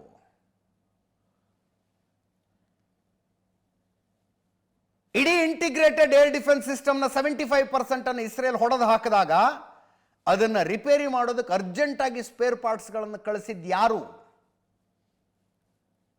ಅಡಿಷನಲ್ ಡ್ರೋನ್ಗಳನ್ನು ಕಳಿಸಿದ್ದು ಯಾರು ಇಸ್ರೇಲ್ ಮೇಲೆ ದಾಳಿ ಮಾಡೋದಕ್ಕೆ? ಇರಾನಿಗೆ ಯಾರು ಹೆಲ್ಪ್ ಮಾಡ್ತಾ ಇರೋದೀಗ? ಚೀನಾ. ಚೀನಾದಿಂದ 2 ಕಾರ್ಗೋ ವಿಮಾನಗಳ ಟೆಹರಾನ್ನಲ್ಲಿ ಬಂದು ಇಳಿದಿದ್ದಾವೆ ಅಂತ ಸುದ್ದಿ. ಬಹಳ ಚೆನ್ನಾಗಿದೆ ಇವ್ರ ಸಂಬಂಧ, ಇರಾನ್ ಚೀನಾ ಸಂಬಂಧ ಬಹಳ ಚೆನ್ನಾಗಿದೆ. 2 ಕಾರ್ಗೋ ವಿಮಾನಗಳು ಟೆಹರಾನ್ನಲ್ಲಿ ಬಂದಿಳಿದ್ವು. ಅದರಲ್ಲಿ ಚೀನಾದಿಂದ ಕಳಿಸಿರಲಾಗಿರುವಂಥ ಡ್ರೋನ್ಗಳಿದ್ದಾವೆ ಮತ್ತು ಇಮ್ಮಿಡಿಯೇಟ್ ಆಗಿ ಏರ್ ಡಿಫೆನ್ಸ್ ಸಿಸ್ಟಮನ್ನು ರಿಪೇರಿ ಮಾಡಿಕೊಳ್ಳೋದಕ್ಕೆ ಬೇಕಾದಂಥ ಸ್ಪೇರ್ ಪಾರ್ಟ್ಗಳಿದ್ದಾವೆ ಅಂತ. ಆಯ್ತಪ್ಪ, ಚೀನಾಗೇನು ಅಂದರೆ ಇರಾನ್ ಮೇಲೆ ಇಸ್ಲಾಮಿಕ್ ಪ್ರೀತಿಯ? ಅದು ಹೆಂಗೆ ಸಾಧ್ಯ? ತನ್ನದೇ ಪ್ರಾಂತ್ಯ ಶಿಂಜಾಂಗ್ನಲ್ಲಿ ಚೀನಾ ಮುಸ್ಲಿಮರ ಕಥೆನೇ ಅದು ಏನು ಮಾಡಿಟ್ಟು ಬಿಟ್ಟಿದೆ ಅಂತಂದರೆ, ಮಸೀದಿಗಳನ್ನು ಬಂದ್ ಮಾಡಿ ಅಲ್ಲಿ ಪಬ್ಲಿಕ್ ಟಾಯ್ಲೆಟ್ಗಳನ್ನು ಮಾಡಲಾಗ್ತಾ ಇದೆ. ನಾನು ಏನೂ ಎಕ್ಸಾಜರೇಟ್ ಮಾಡ್ತಿಲ್ಲ, ನೀವು ಬೇಕಿದ್ರೆ ಕ್ರಾಸ್ ಚೆಕ್ ಮಾಡ್ಕೊಳ್ಳಿ. ಚೀನಾದಲ್ಲಿ ಮುಸ್ಲಿಮರು ಇಸ್ಲಾಮಿಕ್ ಹೆಸರುಗಳನ್ನು ತಮ್ಮ ಮಕ್ಕಳಿಗೆ ಇಸ್ಲಾಮಿಕ್ ಹೆಸರುಗಳನ್ನು ಇಡಂಗಿಲ್ಲ. ಮೊಹಮ್ಮದ್, ಅಹಮದ್, ಶಬ್ಬೀರ್ ಆ ಹೆಸರುಗಳೆಲ್ಲ ಬಂತು. ಶಿಂಜಾಂಗ್ ಪ್ರಾಂತ್ಯದ ಕಲ್ಚರಲ್ನಲ್ಲಿ ಏನು ಹೆಸರುಗಳಿದಾವೋ ಅದೇ ಹೆಸರನ್ನು ಇಡಬೇಕು. ಉದಾಹರಣೆಗೆ ಹುಬ್ಳಿ ಧಾರವಾಡ ಅಕ್ಕಪಕ್ಕದಲ್ಲಿ ಹೋದರೆ ಕಲ್ಲಪ್ಪ, ಮಲ್ಲಪ್ಪ ಅಂತ ಹೆಸರು ಇಡಬೇಕು. ಇಸ್ಲಾಮಿಕ್ ಹೆಸರುಗಳನ್ನು ಇಡಂಗಿಲ್ಲ. ಶುಕ್ರವಾರ ನಮಾಜ್ಗೆ ಅಂತ ಅಂಗಡಿಗಳನ್ನು ಬಂದ್ ಮಾಡೋಂಗಿಲ್ಲ ಮುಸ್ಲಿಮರು. ಎಲ್ಲಕ್ಕಿಂತಲೂ ಇಸ್ಲಾಮಿನ 5 ಪಿಲ್ಲರ್ಗಳ ಪೈಕಿ ಅತ್ಯಂತ ಪ್ರಮುಖವಾದ ಪಿಲ್ಲರ್ ಅನ್ನಿಸಿಕೊಂಡಿರುವಂಥ ಹಜ್ ಯಾತ್ರೆ ಮಾಡೋದಕ್ಕೆ ಅಲ್ಲಿನ ಮುಸ್ಲಿಮರಿಗೆ ಚೀನಾ ವೀಸಾಗಳನ್ನು ಕೊಡೋದಿಲ್ಲ. ತನ್ನ ನೆಲದಲ್ಲಿರುವ ಮುಸ್ಲಿಮರನ್ನು ಆ ರೀತಿಯಾಗಿ ನಡೆಸಿಕೊಳ್ಳುವ ಚೀನಾ ಇಸ್ರೇಲ್ ಮೇಲೆ ದಾಳಿ ನಡೆಸೋದಕ್ಕೆ ಇರಾನಿಗೆ ವೆಪನ್ಗಳನ್ನು ಕೊಡುತ್ತೆ. ಈಗ ಚೀನಾ ಒಂದು ವೇಳೆ ಇರಾನಿಗೆ ಏನು ಕಾರ್ಗೋ ಪ್ಲೇನ್ಗಳು ಬಂದು ಇಳಿದ್ವಲ್ಲ, ಅದು ಚೀನಾದಿಂದನೇ ಬಂದಿದ್ದು ಮತ್ತು ಇರಾನಿಗೆ ಬೇಕಾದಂಥ ಯುದ್ಧ ಸಾಮಗ್ರಿಗಳನ್ನು ಕೊಟ್ಟಿದ್ದಾರೆ ಅನ್ನೋದೇ ಖಚಿತ ಆದರೆ ಇದು ಎಲ್ಲಿಂದ ಎಲ್ಲಿಗೋ ಹೋಗ್ಬಿಡುತ್ತೆ. ಆವಾಗಲೇ ಹೇಳ್ತಿದ್ನಲ್ಲ, ಅಮೇರಿಕ ರಣರಂಗಕ್ಕೆ ಬಂದೇ ಬರಬಹುದು ಅಂತ ಚರ್ಚೆ ಮಾಡ್ತಾ ಇದ್ವಿ ನಾವು. ಸಂಜೆ 7ರಿಂದ 8 ಗಂಟೆ ಡಿಬೇಟ್ ಮಾಡಿದಾಗ ನನ್ನ ಅಭಿಪ್ರಾಯದಲ್ಲಿ ಸ್ವಲ್ಪ ಮಟ್ಟಿಗೆ ಬದಲಾವಣೆ ಆಯಿತು. ಸಂಜೀವ್ ಕುಮಾರ್ ಅಂತ ಡೆಲ್ಲಿ ಯೂನಿವರ್ಸಿಟಿಯ ಪ್ರೊಫೆಸರ್ ಒಬ್ಬರು ಮಾತಾಡ್ತಾ ಇದ್ದಾರೆ ನಮ್ಮ ಜೊತೆಗೆ. ಅವ್ರು ಹೇಳಿದ್ರು, ಡೊನಾಲ್ಡ್ ಟ್ರಂಪನ್ನು ಅರ್ಥ ಮಾಡ್ಕೊಳ್ಳಿ, ಅವರು ಮೊದಲಿಗೆ ಬಿಸ್ನೆಸ್ ಮ್ಯಾನ್, ಆ ನಂತರ ರಾಜಕಾರಣಿ. ಬಿಸ್ನೆಸ್ ಇಂಟ್ರೆಸ್ಟ್ ಅಡ್ಡ ಬಂದರೆ ಅವರು ಇಂಥ ಯಾವ ಸಾಹಸಕ್ಕೂ ಕೈ ಹಾಕುವುದಿಲ್ಲ. ಅಮೇರಿಕ ರಷ್ಯಾದ ಜಗಳಕ್ಕೆ ಇತಿಹಾಸನೇ ಇದೆ. ಅಮೇರಿಕ ರಷ್ಯಾದ ಜಗಳಕ್ಕೆ, ರಷ್ಯಾ ಯುಕ್ರೇನ್ ಯುದ್ಧ ಆದಾಗ ಇದೇ ಅಮೇರಿಕ, ಅರ್ಥಾತ್ ಅವಾಗ ಜೋ ಬೈಡೆನ್ ಇದ್ರು, ಅದು ಯಾವ ಮಟ್ಟಿಗೆ ಯುಕ್ರೇನಿನ ಬೆಂಬಲಕ್ಕೆ ನಿಂತ್ಕೊಂಡ್ರು, ಡೊನಾಲ್ಡ್ ಟ್ರಂಪ್ ಅಂದ ಮೇಲೆ ಹೋಗಿ ರಷ್ಯಾದ ಸುಪ್ರೀಂ ಲೀಡರ್ ಪುಟಿನಿಗೆ ಹ್ಯಾಂಡ್ ಶೇಕ್ ಮಾಡ್ತಾರೆ. ಝೆಲೆನ್ಸ್ಕಿ ಯುಕ್ರೇನಿನ ಅಧ್ಯಕ್ಷನನ್ನು ವೈಟ್ ಹೌಸಿಗೆ ಕರೆಸ್ಕೊಂಡು ಹಚಾವುಚ ಅಂತ ಕಳಿಸ್ತಾರೆ. ವರ್ಲ್ಡ್ ಆರ್ಡರ್ಗಳನ್ನು ಈ ಡೊನಾಲ್ಡ್ ಟ್ರಂಪ್ ಯಾವ ಕ್ಷಣದಲ್ಲಿ ಹೆಂಗಾರೂ ಬದಲಿಸಿ ಬಿಡಬಹುದು ಅನ್ನೋದಕ್ಕೆ ಇದು ಉದಾಹರಣೆ.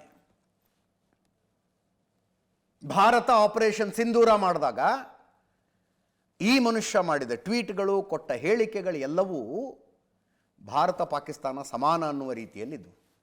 ಇದು ಹಿಂಗ್ಯಾಕೆ ಅಂದಾಗ ಆಮೇಲೆ ರಿಪೋರ್ಟ್ ಬಂತು, ಈತನ ಫ್ಯಾಮಿಲಿ ಪಾಕಿಸ್ತಾನದಲ್ಲಿ ಬಿಟ್ ಕಾಯಿನ್ನಲ್ಲಿ ಇನ್ವೆಸ್ಟ್ ಮಾಡ್ತಾ ಇದೆ ಅಂತ.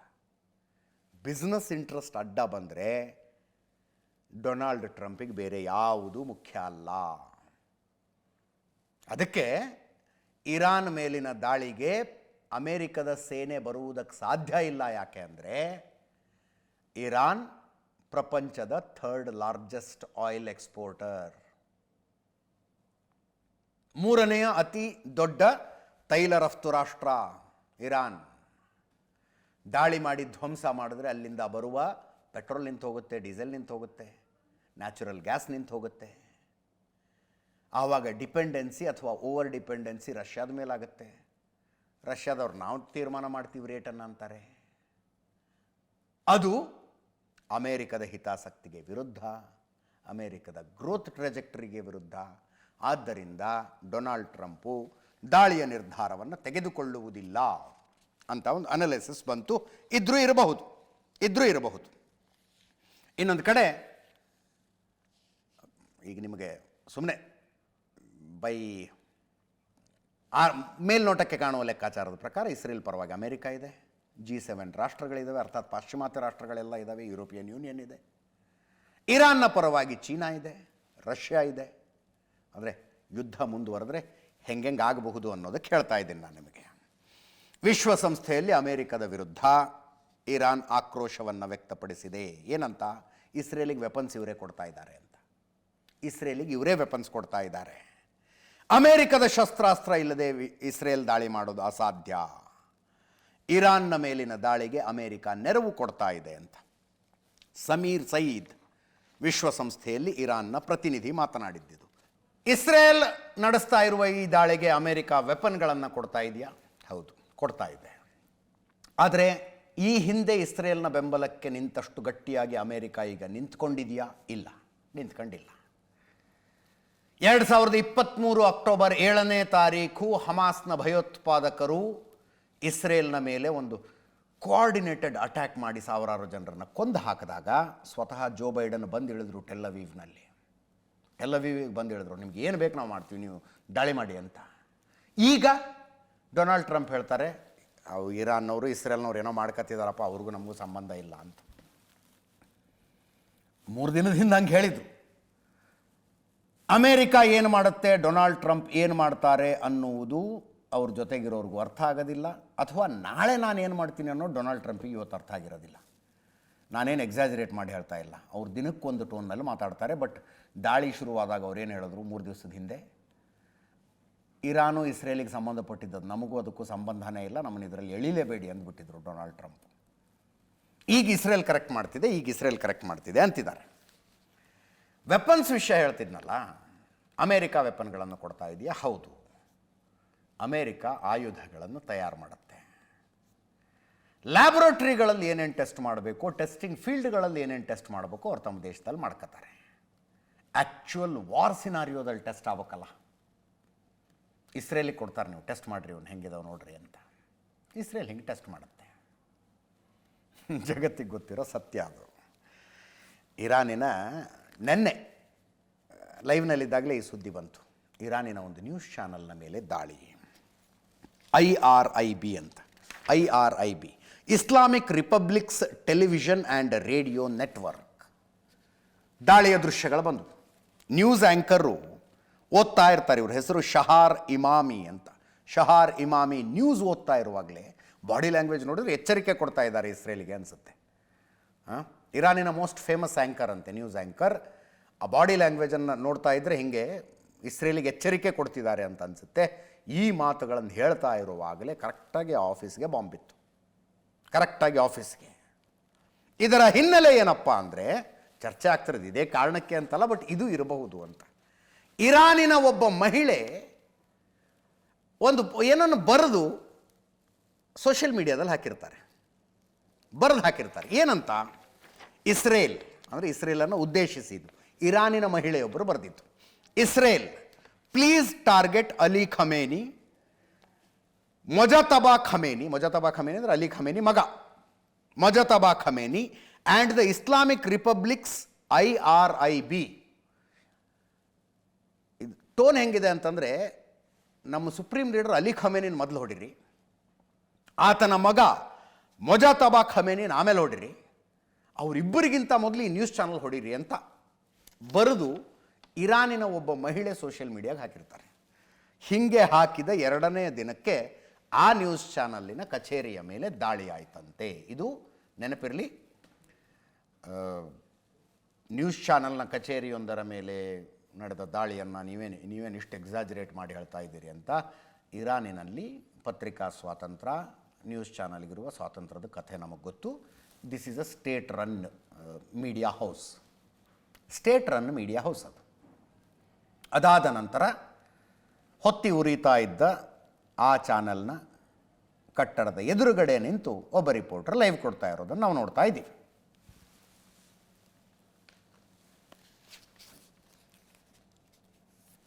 ಇರಾನಿನ ಒಬ್ಬ ಮಹಿಳೆ ಹಿಂಗ್ಯಾಕೆ ಬರೆದು ಹಾಕ್ತಾರೆ? ಇದು ಇರಾನಿನ ಸುಪ್ರೀಂ ಲೀಡರ್ ಬಗ್ಗೆ ದೇಶದ ಒಳಗಿರುವ ಅಭಿಪ್ರಾಯ. ದೇಶದ ಒಳಗಿರೋ ಅಭಿಪ್ರಾಯ ಇದು. 40 ವರ್ಷದಿಂದ ಆ ದೇಶದಲ್ಲಿ ಜನ, ಅದರಲ್ಲೂ ಹೆಣ್ಣು ಮಕ್ಕಳು, ಇರಾನ್ ಬಗ್ಗೆ ನಾವು ಅತಿ ಹೆಚ್ಚು ಸುದ್ದಿ ಮಾಡಿದ್ದು ಯಾವಾಗ? 22 ವರ್ಷದ ಹುಡುಗಿನ ಬಡ್ದು ಕೊಂದುಬಿಟ್ರಲ್ರಿ, ಹಿಜಾಬ್ ಹಾಕ್ಕೊಂಡಿಲ್ಲ ಅಂತ. ಹೆಣ್ಣು ಮಕ್ಕಳ ಬೀದಿಗಿಳಿದು ಹಿಜಾಬ್ಗಳನ್ನು ಕಿತ್ತೆಸೆದ ಬೀದಿಲಿ ಸುಡಕ್ಕೆ ಶುರು ಮಾಡಿದ್ರು. ಬೀದಿಲಿ ಸುಟ್ಟರು. ಕೂದಲು ಕಾಣಿಸಬಾರ್ದು ಅಂತ ಇಸ್ಲಾಮಿಕ್ ನಿಯಮ ಹೇಳುತ್ತಾ, ಆಯಿತು ಹಾಗಿದ್ರೆ ನಾವು ಕೂದಲು ಬೋಳಿಸ್ಕೊಂಡ್ಬಿಡ್ತೀವಿ ಅಂತ ಕ್ಲೀನ್ ಶೇವ್ ಮಾಡಿಸ್ಕೊಂಡ್ಬಿಟ್ರು ತಲೆಗಳನ್ನು. ಅದು ಆಕ್ರೋಶ ಅಲ್ಲಿನ ಆಡಳಿತದ ವಿರುದ್ಧ. ಹೆಂಗಿದ್ದ ದೇಶ ಹೆಂಗಾಯಿತು ಅನ್ನೋದನ್ನು ನೀವು ನೋಡ್ಬೇಕಂದ್ರೆ ಇರಾನಿನ ಕಥೆನೇ ನೋಡಬೇಕು. ನಾನು ನೆನ್ನೆನೂ ಹೇಳಿದ್ದೆ ಅನಿಸುತ್ತೆ. ಸುಮ್ಮನೆ ಕೂತ್ಕೊಂಡಿರ್ತಾರಲ್ಲ, ಗೂಗಲಲ್ಲಿ ತೆಗೆದು ನೋಡಿ 1960-70 ದಶಕದಲ್ಲಿ ಈ ದೇಶ ಹೆಂಗಿತ್ತು ಅಂತ. ಹೆಂಗಿತ್ತು ಈ ದೇಶ ಅಂತ, ಈಗೇನಾಗಿದೆ ಅನ್ನೋದನ್ನು ತೆಗೆದು ನೋಡಿ ಒಂದು ಸಲ. ಅದಕ್ಕೆ ಇಸ್ರೇಲ್ ಹೇಳ್ತಾ ಇರೋದು, ಅಲಿ ಖಮೇನಿ ಕಥೆ ಮುಗಿದು ಬಿಟ್ಟರೆ ಈ ಸಂಘರ್ಷನೇ ಮುಗಿದು ಹೋಗುತ್ತೆ ಅಂತ. ಇಸ್ರೇಲ್ ಡೈರೆಕ್ಟಾಗಿ ಡೀಲ್ ಮಾಡ್ತಾ ಇರುವ ಲಾಸ್ಟ್ ಇಸ್ಲಾಮಿಕ್ ಕಂಟ್ರಿ ಇದು. ನೀವು ಜಿಯೋ ಪೊಲಿಟಿಕ್ಸನ್ನು ನೋಡೋದಕ್ಕೆ ಹೊರಡ್ರಿ. ಲಾಸ್ಟ್ ಇಸ್ಲಾಮಿಕ್ ಕಂಟ್ರಿ ನಾನು ಆವಾಗಲೇ ಹೇಳಿದ್ನಲ್ಲ, ಈಜಿಪ್ತು, ಸಿರಿಯಾ, ಜೋರ್ಡಾನು, ಲೆಬನಾನು, ಯಮನ್ನು, ಎಲ್ಲ ದೇಶಗಳ ಜೊತೆಗೂ ಸಂಘರ್ಷ ಇತ್ತು ಈ ದೇಶಕ್ಕೆ. ಒಂದೊಂದನ್ನೇ ಸರಿ ಮಾಡ್ಕೊಂಡು ಬರ್ತಾ ಇದ್ದಾರೆ. ಈಗ ಆ ದೇಶಗಳಿಗೂ ಒಂದು ತಿಳುವಳಿಕೆ ಬಂದಿದೆ, ಯುದ್ಧ ಮುಂದುವರ್ಸೋದ್ರಲ್ಲಿ ಅರ್ಥ ಇಲ್ಲ, ಯಹೂದಿಗಳನ್ನು ಕೊಲ್ಲಬೇಕು, ಟಾರ್ಗೆಟ್ ಮಾಡಬೇಕು ಅಂತ ಆಯಾ ಕಾಲಕ್ಕೆ ಏನೋ ಬರೆದಿಟ್ಟಿದ್ರಪ್ಪ, ಅದನ್ನು ಈಗ ಯಾಕೆ ಫಾಲೋ ಮಾಡಬೇಕು ಅನ್ನುವ ಮನಸ್ಥಿತಿಗೆ ಆ ದೇಶಗಳು ಬಂದಿದ್ದಾವೆ. ಆ ದೇಶಗಳನ್ನು ಆಳುವವರು ಬಂದಿದ್ದಾರೆ. ಇರಾನ್ ಮಾತ್ರ ಇನ್ನೂ ಆ ಮನಸ್ಥಿತಿಯಲ್ಲಿ ಇಲ್ಲ. ಈಗ ನೋಡಿದರೆ ಪಾಕಿಸ್ತಾನ ಕೂಡ ಇರಾನಿನ ಜೊತೆಗೆ ಸೇರ್ಕೊಂಡಂಗೆ ಅನ್ನಿಸ್ತಾ ಇದೆ. ಪಾಕಿಸ್ತಾನ ಇಸ್ರೇಲಿಗೆ ಒಂದು ಸವಾಲಲ್ಲ.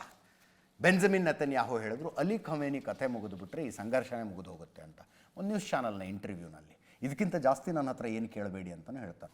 ಇಸ್ರೇಲಿನ ರಕ್ಷಣಾ ಸಚಿವ ಇಸ್ರೇಲ್ ಕಾಟ್ಸ್ ಹೇಳೋದು, ಇರಾಕಿನ ಸರ್ವಾಧಿಕಾರಿಗೆ ಬಂದ ಗತಿನೇ ಇರಾನಿನ ಸರ್ವಾಧಿಕಾರಿಗೂ ಬರುತ್ತೆ ಅಂತ. ಯುದ್ಧಾಪರಾಧ ಮಾಡುತ್ತಿರುವ ಅಲಿ ಖಮೇನಿಗೆ ಎಚ್ಚರಿಕೆ ನೀಡ್ತೇನೆ, ಇರಾಕ್ನ ಸರ್ವಾಧಿಕಾರಿಗೆ ಬಂದ ಸ್ಥಿತಿ ಅಲಿ ಖಮೇನಿಗೆ ಬರುತ್ತೆ. ಇಸ್ರೇಲ್ ವಿರುದ್ಧ ಇದೇ ದಾರಿ ಹಿಡಿದಿದ್ದ ಸರ್ವಾಧಿಕಾರಿಯ ಸ್ಥಿತಿ ಬರುತ್ತೆ. ಇರಾನ್ ಸರ್ಕಾರ ಮತ್ತು ಮಿಲಿಟರಿ ವಿರುದ್ಧ ನಮ್ಮ ದಾಳಿಯನ್ನು ಮುಂದುವರಿಸ್ತೀವಿ ಅಂತ ಇಸ್ರೇಲ್ ಕಾಟ್ಸ್, ಇಸ್ರೇಲಿನ ರಕ್ಷಣಾ ಸಚಿವರು. ಅವರ ಹೆಸರೇ ಇಸ್ರೇಲ, ಒಂದು ದೇಶದ ಹೆಸರು ಇಟ್ಕೋತಾರ ಅಂದ್ರೆ ಇಲ್ಲ. ಹಿಸ್ಟ್ರಿ ನೋಡಿದ್ರೆ ಇಸ್ರೇಲ್ ಅನ್ನುವಂಥದ್ದೇ ಒಬ್ಬ ವ್ಯಕ್ತಿಯ ಹೆಸರು. ನೀವು ಯಹೂದಿ ಧರ್ಮದ ಬಗ್ಗೆ ಮಾತನಾಡಬೇಕಾಗತ್ತೆ. ಇಸ್ರೇಲ್ ಅನ್ನುವಂಥ ಒಬ್ಬ ವ್ಯಕ್ತಿ, ಯಹೂದಿಗಳ ಪಾಲಿಗೆ ಆರಾಧ್ಯ ದೈವ ಇಸ್ರೇಲ್ ವ್ಯಕ್ತಿ. ಅಂದರೆ ನಮಗೆ ರಾಮ ಕೃಷ್ಣ ಇಲ್ವಾ, ಆ ರೀತಿಯಲ್ಲಿ. ಈ ನಡುವೆ ತೆಹರಾನನ್ನು ಬಿಟ್ಟು ಹೊರಡಬೇಕು ಅಂತ ಅಲ್ಲಿರುವ ಭಾರತೀಯರಿಗೂ ಕೂಡ ಭಾರತ ಸಲಹೆ ಕೊಟ್ಟಿದೆ.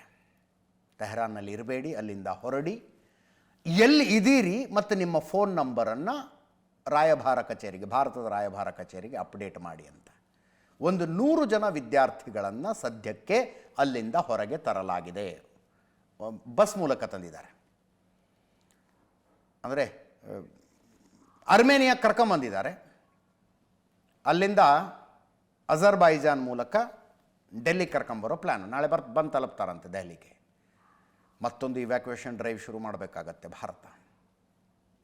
ಚಬಹಾರ್ ಬಂದರಿನಿಂದ ಸಮುದ್ರ ಮಾರ್ಗದ ಮೂಲಕ ಕರ್ಕೊಂಡು ಬರ್ತಾರೆ ಅನ್ನೋದೊಂದು ಲೆಕ್ಕಾಚಾರ ಇದೆ.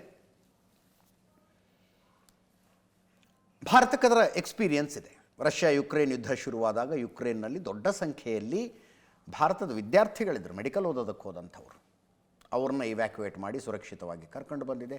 ಒಂದು ಸಾವಾಯಿತು ಅನ್ಫಾರ್ಚುನೇಟ್ಲಿ, ಕನ್ನಡಿಗ ಹುಡುಗನಂತ. ಈಗ ಇರಾನ್ನಿಂದಲೂ ಸುರಕ್ಷಿತವಾಗಿ ಜನರನ್ನು ಕರೆದುಕೊಂಡು ಬರುವ ಸಾಧ್ಯತೆ ಇದೆ. ಒಂದು ಆಪರೇಷನ್ ಶುರು ಮಾಡಬೇಕಾಗತ್ತೆ. ಬಟ್ ಇಸ್ರೇಲ್ನಲ್ಲಿರೋರ ಕಥೆ ಏನು? ಇರಾನ್ನಲ್ಲಿರುವುದಕ್ಕಿಂತ ಹೆಚ್ಚು ಸಂಖ್ಯೆಯ ಭಾರತೀಯರು ಇಸ್ರೇಲ್ನಲ್ಲಿದ್ದಾರೆ. ಅವ್ರನ್ನ ನಾವು ಸುರಕ್ಷಿತವಾಗಿದ್ದೀವಿ, ತಲೆ ಕೆಡಿಸ್ಕೋಬೇಡಿ ಅಂತ. ತುಂಬ ಜನರ ಜೊತೆಗೆ ನಾನು ಮಾತಾಡಿದೆ, ಕನ್ನಡಿಗರ ಜೊತೆಗೆ, ಹೆಂಗಿದ್ದೀರಿ, ಏನಾಗ್ತಿದೆ ಅಂತ. ಏನಿಲ್ಲ ಸರ್, ಆರಾಮಾಗಿದ್ದೀವಿ, ನಿಮಗೆ ಗೊತ್ತಲ್ಲ ಇಲ್ಲಿ ಬಾಂಬ್ ಶೆಲ್ಟರ್ಗಳಲ್ಲಿ ನಾವು ಸುರಕ್ಷಿತವಾಗಿದ್ದೀವಿ ಅಂತ ಹೇಳ್ತಾ ಇದ್ದಾರೆ. ಟೆಹರಾನ್ನಿಂದ ಅರ್ಮೇನಿಯಾಗೆ 110 ಭಾರತೀಯರು ಬಂದಿದ್ದಾರೆ, ಅದರಲ್ಲೂ ವಿಶೇಷವಾಗಿ ವಿದ್ಯಾರ್ಥಿಗಳಂಥವ್ರು ಬಂದಿದ್ದಾರೆ. ನೋಡಿ, ಸುಮಾರು ಸುದ್ದಿಗಳಿತ್ತು ಇವತ್ತು ಹೇಳೋದಕ್ಕೆ. ಇಂಟರ್ನ್ಯಾಷನಲ್ ಸುದ್ದಿಯಲ್ಲಿ ಆಸಿಮ್ ಮುನೀರು ಅಮೇರಿಕಕ್ಕೆ ಹೋದಂಥ ಸುದ್ದಿ ಇದೆಯಲ್ಲ, ಏನು ಫೀಲ್ಡ್ ಮಾರ್ಷಲ್ ಆಸಿಮ್ ಮುನೀರು, ಹಂಗೆಲ್ಲ ಅವಮಾನ ಮಾಡಬಾರ್ದು, ಸುಮ್ಮನೆ ಆಸಿಮ್ ಮುನೀರ್ ಅಂತ. ಅಮೇರಿಕಾ ಸೇನೆಯ 250ನೇ ಸಂಸ್ಥಾಪನಾ ದಿನಾಚರಣೆ ನಡೀತಾ ಇದೆ ಅಮೇರಿಕದಲ್ಲಿ. ಸೊ ಒಂದು ಸುದ್ದಿ ಆಗ್ಬಿಡ್ತು, ಭಾರತದಲ್ಲೇ ಜಾಸ್ತಿ ಸುದ್ದಿ ಆಗಿದ್ದದು. ಅಮೇರಿಕ ಚೀಫ್ ಗೆಸ್ಟ್ ಆಗಿ ಆಸಿಮ್ ಮುನೀರ್ನನ್ನು ಕರೆಸ್ತಾ ಇದೆ ಅಂತ, ಫೀಲ್ಡ್ ಮಾರ್ಷಲ್ ಆಸಿಮ್ ಮುನೀರ್ನನ್ನು ಅಮೇರಿಕ ಚೀಫ್ ಗೆಸ್ಟ್ ಆಗಿ ಕರೆಸ್ತಾ ಇದೆ ಅಂತ ಜೋರು ಸುದ್ದಿ ಆಯ್ತದು. ಆದರೆ ಭಾರತ ಡಿಪ್ಲೊಮೆಟಿಕಲಿ ಫೇಲ್ ಆಗಿಬಿಡ್ತು, ಭಾರತದ ಫಾರಿನ್ ಪಾಲಿಸಿ ಫೇಲ್ ಆಗಿಬಿಡ್ತು. ಶತ್ರು ದೇಶದ ಸೇನಾ ನಾಯಕನನ್ನು ಅದು ಹೆಂಗ್ರಿ ಅಮೇರಿಕ ತನ್ನ ಚೀಫ್ ಗೆಸ್ಟಾಗಿ ಕರೆಸುತ್ತೆ, ಇದನ್ನು ನಿಲ್ಲಿಸೋದಕ್ಕಾಗಲಿಲ್ವ ಭಾರತಕ್ಕೆ ಅಂತೆಲ್ಲ. ಚೀಫ್ ಗೆಸ್ಟಾಗೆಲ್ಲ ಹೋಗಿಲ್ಲ, ಇದೊಂಥರ ಖಾಸಗಿ ಭೇಟಿ ಇದ್ದಂಗಿದೆ ಇದು. ಆ ಭೇಟಿಯ ಸಂದರ್ಭದಲ್ಲೂ ಪಾಕಿಸ್ತಾನಿಯರು ಆಸಿಮ್ ಮುನೀರ್ನನ್ನು ವಿರೋಧಿಸಿರುವ ರೀತಿ, ಪಾಕಿಸ್ತಾನಕ್ಕೆ ಕಾತಿಲ್ಲ ಅಂತ ಕರೆದಿದ್ದಾರೆ. ನರಹಂತಕ ಆಸಿಮ್ ಮುನೀರು, ನಿನ್ನಂಥವನ ಕೈಗೆ ಸೈನ್ಯ ಇರಬಾರ್ದು, ನೀನು ಪಾಕಿಸ್ತಾನವನ್ನೇ ಹಿಡಿತದಲ್ಲಿ ಇಟ್ಕೊಂಡಿದೆಯಾ ಅಂತ ಡೀಟೇಲಾಗಿ ಹೇಳಬೇಕಾಗಿತ್ತು. ಅನೇಕ ಜನ ಮಾತಾಡಿದ್ದು ಕೂಡ ಇತ್ತು, ಬಟ್ ಟೈಮ್ ಮುಗಿತಾ ಇದೆ. ಇದರೊಂದಿಗೆ ಇವತ್ತಿನ ನ್ಯೂಸ್ ಅವರು ಮುಗಿಸ್ತಾ ಇದ್ದೀನಿ. ನೇರ ದಿಟ್ಟ ನಿರಂತರ ಸುದ್ದಿಗಾಗಿ ನೋಡ್ತಾ ಇರಿ ಏಷ್ಯಾನೆಟ್ ಸುವರ್ಣ ನ್ಯೂಸ್.